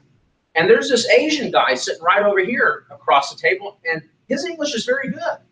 And he's an Asian guy. And this guy sitting to my right is a young man by the name of Vitaly Buterin. Some of you know him as Vitalik. And the guy that was sitting across from me is a guy named Andreas. You mentioned Andreas Antonopoulos. Somebody did earlier. And the other guy that was sitting over here is Charlie Lee, creator of Litecoin. And this other guy that was sitting at the table with us was a guy with a beard. His name is Jason King. And so it's very interesting coming into this new ecosystem as an entrepreneur, only from the perspective of trying to identify a way to create access. And all of a sudden, you're invited into a circle of people that I have no clue who these people are. I'm just an entrepreneur, see a problem, identify a potential for a solution. And so I have to encourage everybody that sits here today is figure out what your passion is. And if you'll pursue that, you'll be infinitely successful, because the money will follow. If you're out there just looking for the money, how do I make the money? I don't think it'll happen. I think it'll happen if you pursue your passion, whatever your interest is. If it's oil and gas, if it's legal, if it's what was that product you're talking about? Cannabis, if it's medical, legalized medical things. Because the only limitation each and every one of us really have is ourselves. Just open yourself up and allow yourself to expand on those ideas. You can be successful. We're all here to solve a problem. We were addressing the issue about the hackathon, and I reflected back on a young man that I sat with in Austin, Texas, at the F1 racetrack in 2014, and I asked Sean, I said, what are you here doing, Sean? And he says, I have this idea about building this decentralized strategy for data, and I'm participating in the hackathon. I said, what's a hackathon? I had no clue. And this young man's name is Sean Wilkinson, and he created Storage. If you guys are familiar with Storage, STORJ, it's a very unique product with a problem. He saw a problem, and he pursued it looking at that application. And you commented about being a pilot. I'm a pilot too. Went to flight school, got my commercial rating, thought I was be a flight instructor. So the path that you're on is only important because it's got you to where you are today. It doesn't matter what you did in your past. The only thing that makes a difference at this point is what do you choose to do from this point going forward and the choices you make. And many times you have to be willing to have a deaf ear to the chatter. The chatter are those people saying, you can't do it, Karen, you're a woman. And you can't do it because you're from some other country. Any of us can achieve anything we want to achieve, but you just want to go out there and apply yourself. Because there's obviously like-minded people right here in our own community. We're sitting right here in one room. We all have something of interest that's of common. So we need to build our communities and then go out and pursue our projects and our plans. And at this point, really, I'd like to open it up. Just let's have an open conversation. What do you want to talk about? I'm an entrepreneur. We're making money. We've been audited by the federal government. Attempt to do everything correctly by dotting our I's and crossing our T's. And we've been out working on a lot of different projects. I would share with you also, I've been working on the idea of starting a bank, a crypto bank. And the challenge in the United States is that we have a very fragmented infrastructure from a legal perspective. When, who's the lawyer that was talking earlier today? Where'd he go? That's you. You were talking, we were talking some legal stuff. Yeah. And so I'm very reflective on that because I've invested a lot of capital, that means both time and money, in legal sources to identify how do we maintain a leadership in the United States? How does the U.S. maintain their leadership in the evolution of this technology? And the reality of it is we have a dysfunctional infrastructure, legally speaking, that's very fragmented. And so even though the OCC says, yes, we want to do it, the Department of Treasury says, no, we're not going to do it. Or the Federal Reserve says, we're going to have these guidelines. So the idea was we went out and started the conversation in Washington in the last 60 days about creating, well, I've actually been working on it for 3 years, but we had the conversation just several months ago with our lawyers about creating a special purpose national bank. The Department of Treasury, OCC, has some guidelines for a special purpose national bank, which would allow us to be a fintech bank. Because ideally, you have these new classes of assets coming into the marketplace. We coined the phrase BASICs. We filed it with the United States Patent and Trademark Office, and our acronym for BASICs is basically a virtual asset. And the premise is that you should be able to trade any asset with anybody because of its fungibility. The challenge inherently with paper money, with gold, or with any other physical asset is its fungibility. And this is partly the problem that Satoshi Nakamoto has solved in the application of Bitcoin, being divisible to so many places. So when a Satoshi, the smallest unit of a Bitcoin, is worth a penny, your Bitcoin will be worth $1 million.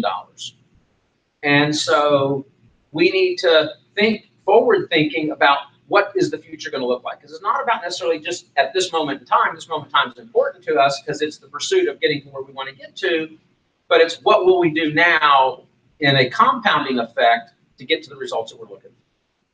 So I open it up. Yes, sir. Question, it's interesting you're talking about a bank based on, I'm thinking of North Dakota.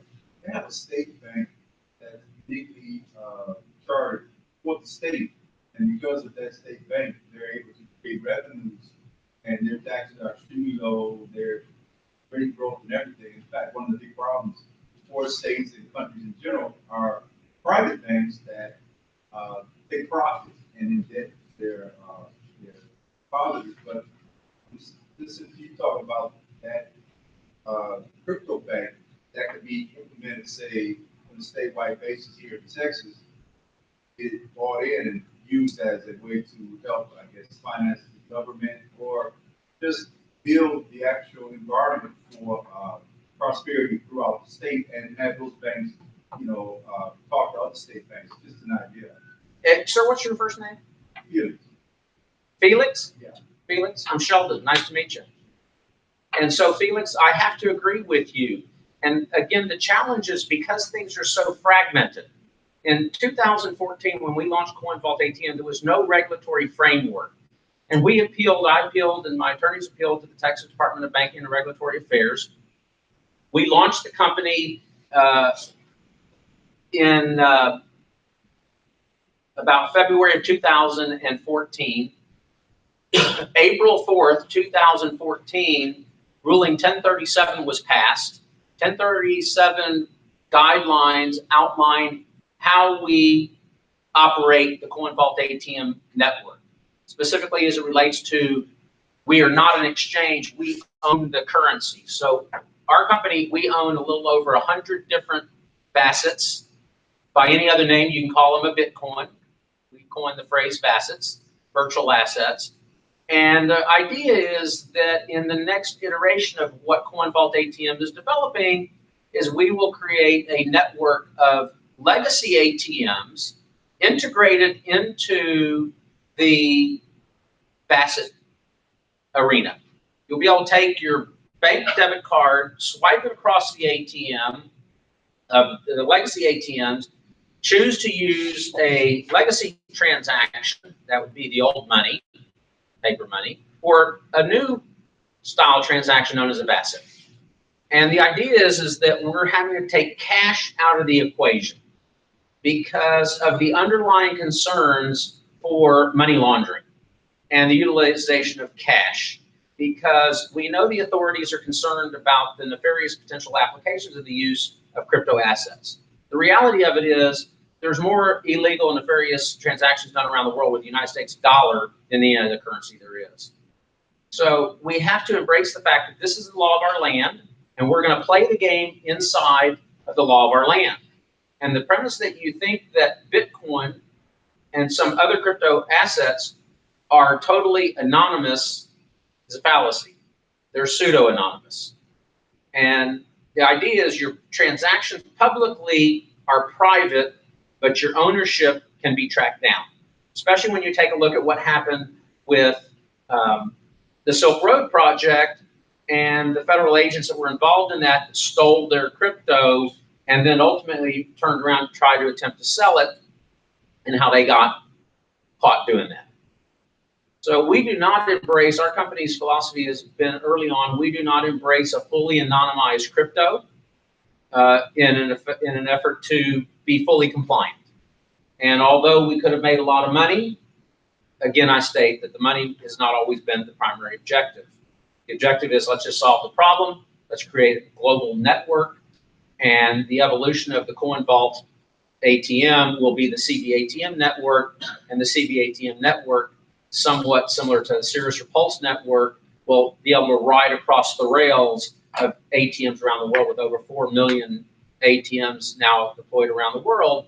There's no reason for us to have to go back out and rebuild that network infrastructure. Because if the idea is just cash, so just cash will provide this infrastructure because these legacy ATMs are already all sitting with cash in them anyway. And we take the cash out of the equation on the buy side, so your purchases will be facilitated through the use of your debit card. So your AML and your KYC has already been established through the financial institutions that are registered either through the state or on the federal level. And on that note, partly the strategy is on getting a federal bank charter or national bank charter as a special purpose national bank, is that then it can cross all the borders. Versus if you have a state bank, then you're limited in the state. In that regard as well, we were instrumental with the Texas Alcohol Beverage Commission, because Ohio, you talk about North Dakota, Ohio had passed a law said that you could not accept cryptocurrency at that time, Bitcoin, for the sale of alcohol. So to me, it was very important that we needed to manage that in advance of that misinformation propagating into effectively the state of Texas. And so I appealed to the Texas Department of Alcohol Beverage Commission, met with all of their legal counsel, and they came out and made a public statement that clearly states that you can pay with chickens or Bitcoin so long as you pay the taxes in fiat currency.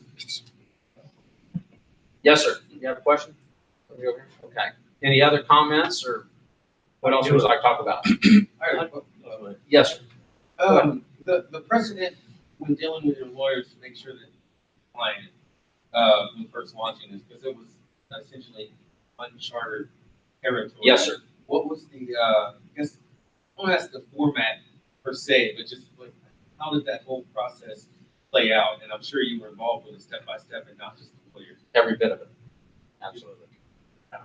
Well, okay, so let me give you the framework. Is I'm the gray-haired guy. You got that figured out? I'm the old dude in the crowd.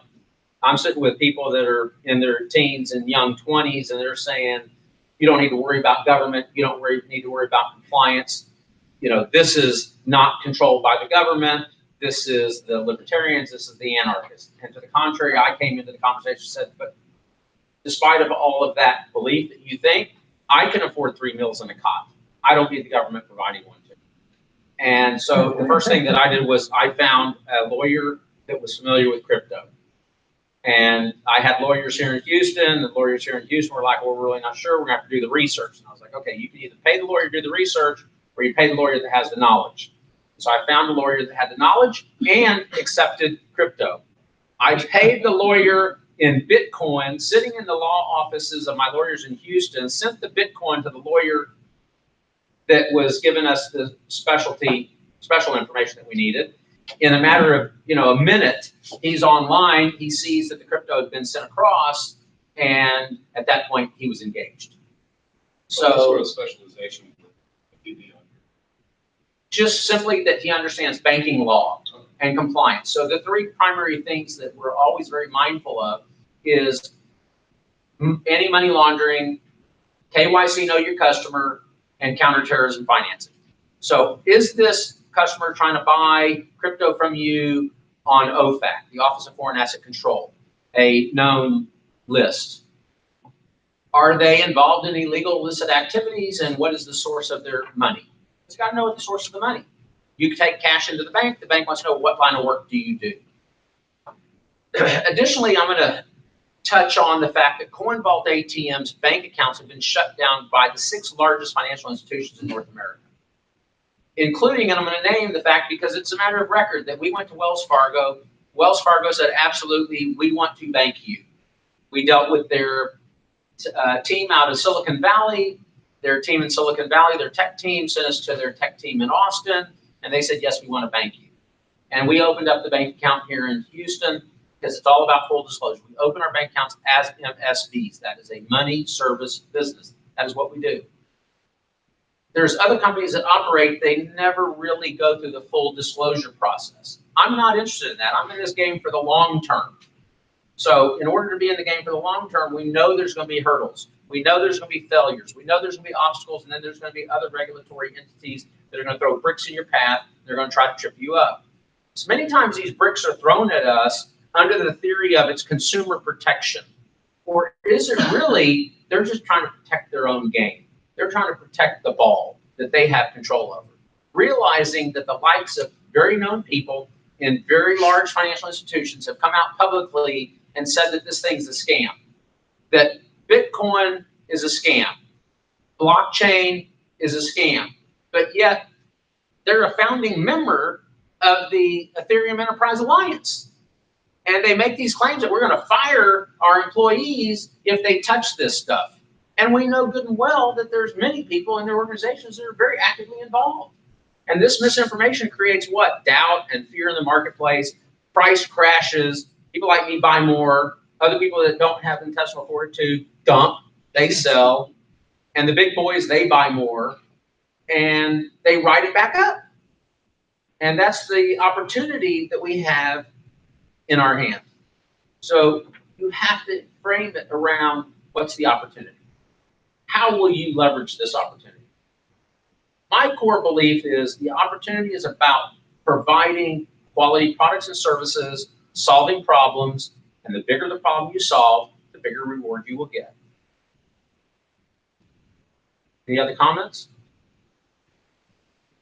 I want to hear it. Come on, push me. Yes, Felix. It sounds like, Sheldon, that your medical avenue that you take with regard to blood, it sounds like a Facebookization of the medical or blood treatment. Because, Facebook sells basically all its users, right, to advertisers. That's where they get their money, where the actual chattel. And it's like you're doing the same thing with the blood and for the it's pharmaceutical companies who do the research. For their data. For the data, yeah, data. But so the revenue will only come from the pharmaceutical companies. That's Yeah, big pharma will typically be the ones that will buy that, or the big law firms that are involved in the class action lawsuits that are looking for validated data. There's a lot of different places that you could find the opportunity to want to own that data. Research of the blood. I'm sorry, lawyers. The lawyers will, is that what, did I say the lawyers? Yeah, the lawyers that are involved in these class action lawsuits. So who does the actual processing analysis of the blood to know what's in there? The lab. The lab does the blood work, sends the blood work back to the doctor. The patient has the option of enrolling in providing that data to the public network. Otherwise, they may not want to release that to the public network, but they're incentivized to release it. Why? Because their services are of no charge. The doctor's incentivized because he gets paid from the other source, so he doesn't have to charge the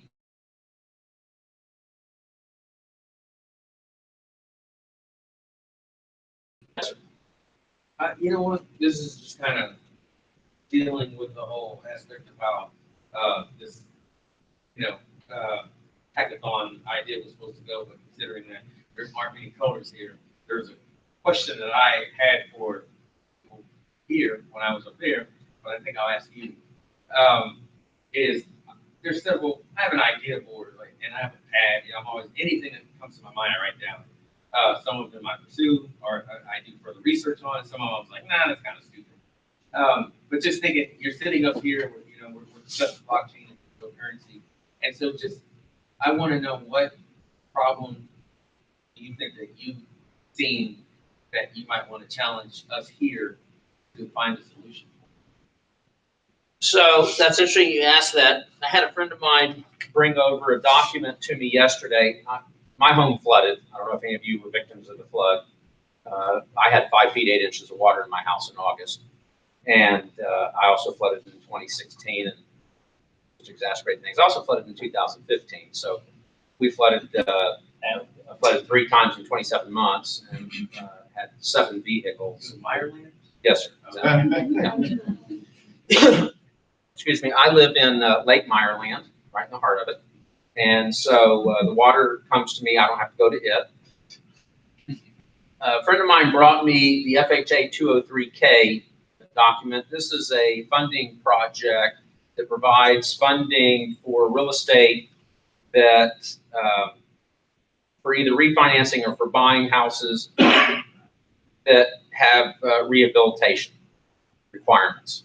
And so this is a project that's government controlled.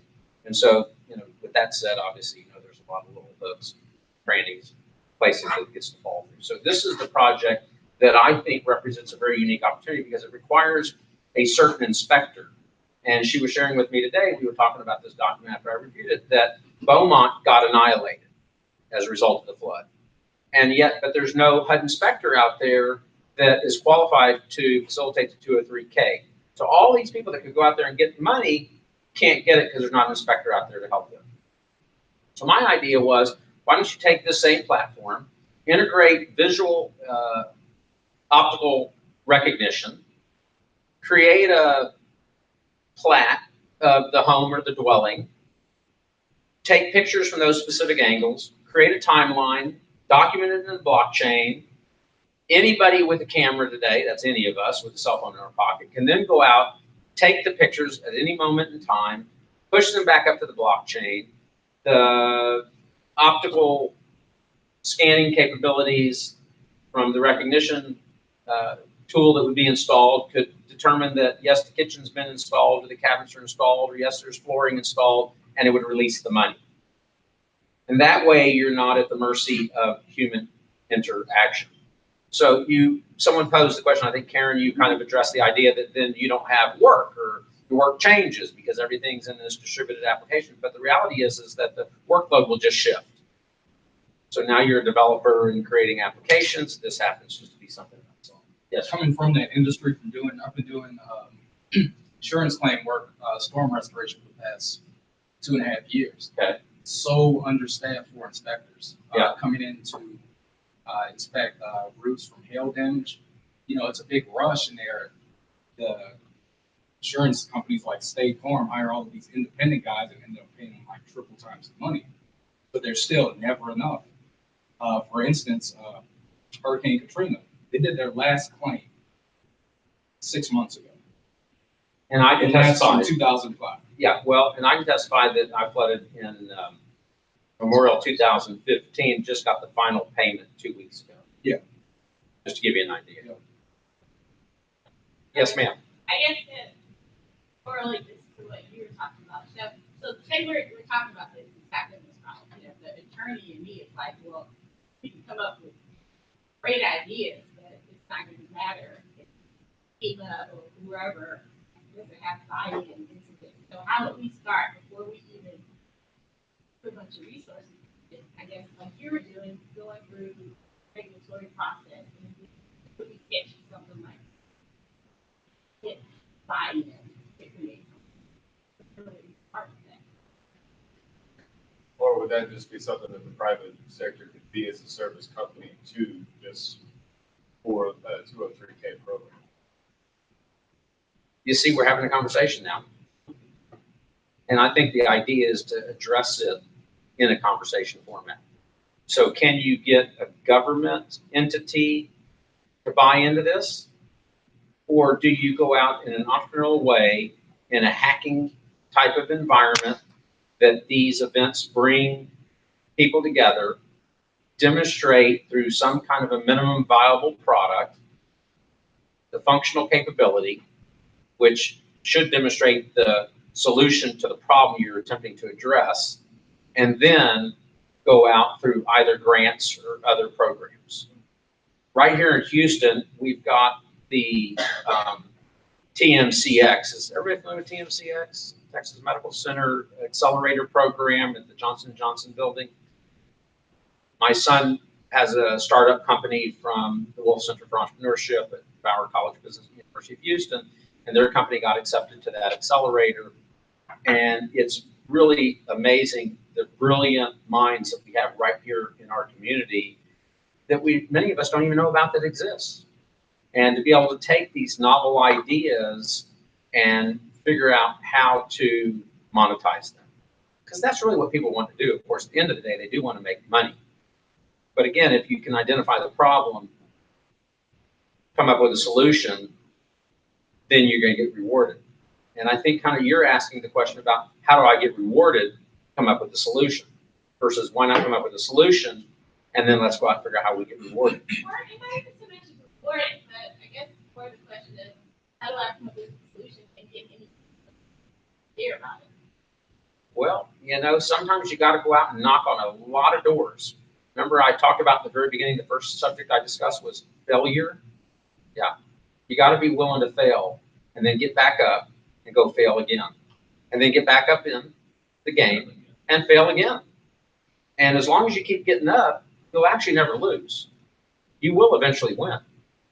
And that failure experience will many times teach you what not to do, because that doesn't work unless you keep doing that same thing over again. I think it's been a pretty interesting experience sitting here with you guys, sitting up on the pulpit, you might say, on the stage. And the idea really is just to open up the conversation, just like you're willing to be engaged in the conversation. Don't be afraid to be vulnerable. Being vulnerable is okay. Being vulnerable in business and being vulnerable in your relationships, it's critical, because each one of you, if you're a woman, you had some man said hello to you at some point, and you were willing to engage in that conversation. And some man was willing to walk up to that woman and say hello. Because the only thing that you're going to miss out is if you don't take a chance. Be willing to take a chance. Be willing to go out there and share your idea. And if you'll share your ideas verbally, you'll share your ideas in written format, somebody will embrace it if you've really identified a problem. The key is you got to find the problem, and then see how you put like-minded people together that want to solve that problem. As legal hackers, you're sitting in here as a legal group. I never thought I'd be sitting in a group and known as legal hackers talking about Bitcoin or blockchain. But it's simply about just being persistently enthusiastic about the pursuit of the evolution of the technology known as Bitcoin. Because early on, think about this, that Bitcoin was defined with two cases. A lowercase Bitcoin represented the currency or commodity, and the uppercase Bitcoin B represented the underlying technology. But there was some brilliant minds that said, hey, you know, this Bitcoin thing has this bad rap because it's used for nefarious and illegal activities, according to what Ross Ulbricht identified as a marketplace in Silk Road. So let's call it blockchain. And here we sit today having blockchain conferences. I was at the Rice University blockchain event.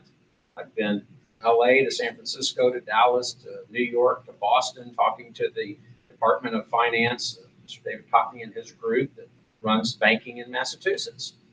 And everybody is interested in this technology.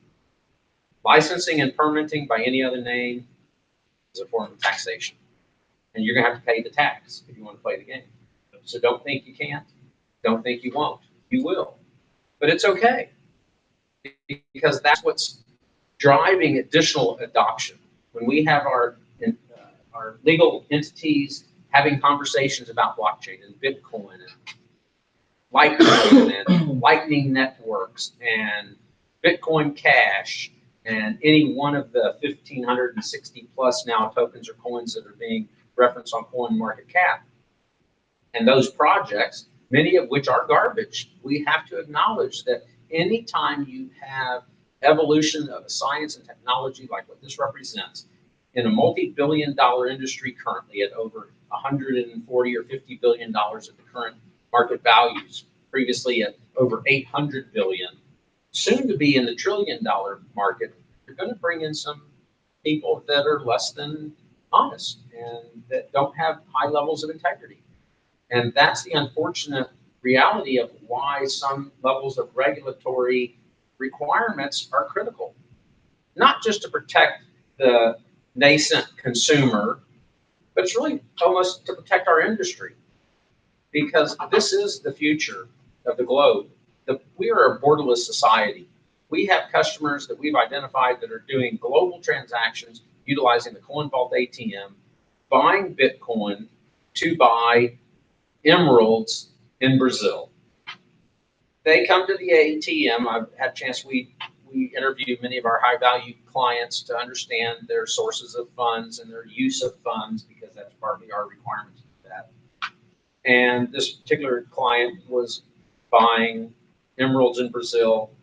He was sharing with me they facilitate a Skype conference call. They use video, monitor the emeralds. They agree to whatever they're going to buy. They seal them in a sealed bag with a tag seal. They serialize the bags, and they send the BTC, the Bitcoin, over, and the same day it's released by DHL. Pretty phenomenal, the opportunities of the use of Bitcoin as a currency to be able to facilitate these financial transactions. versus using your bank wires that we have used in the past. It can take upwards of a week and cost you 8, 10, 12% to do it. So, any other comments? With that, I would just say, hey, congratulations for being here and welcome to the future. Thank you.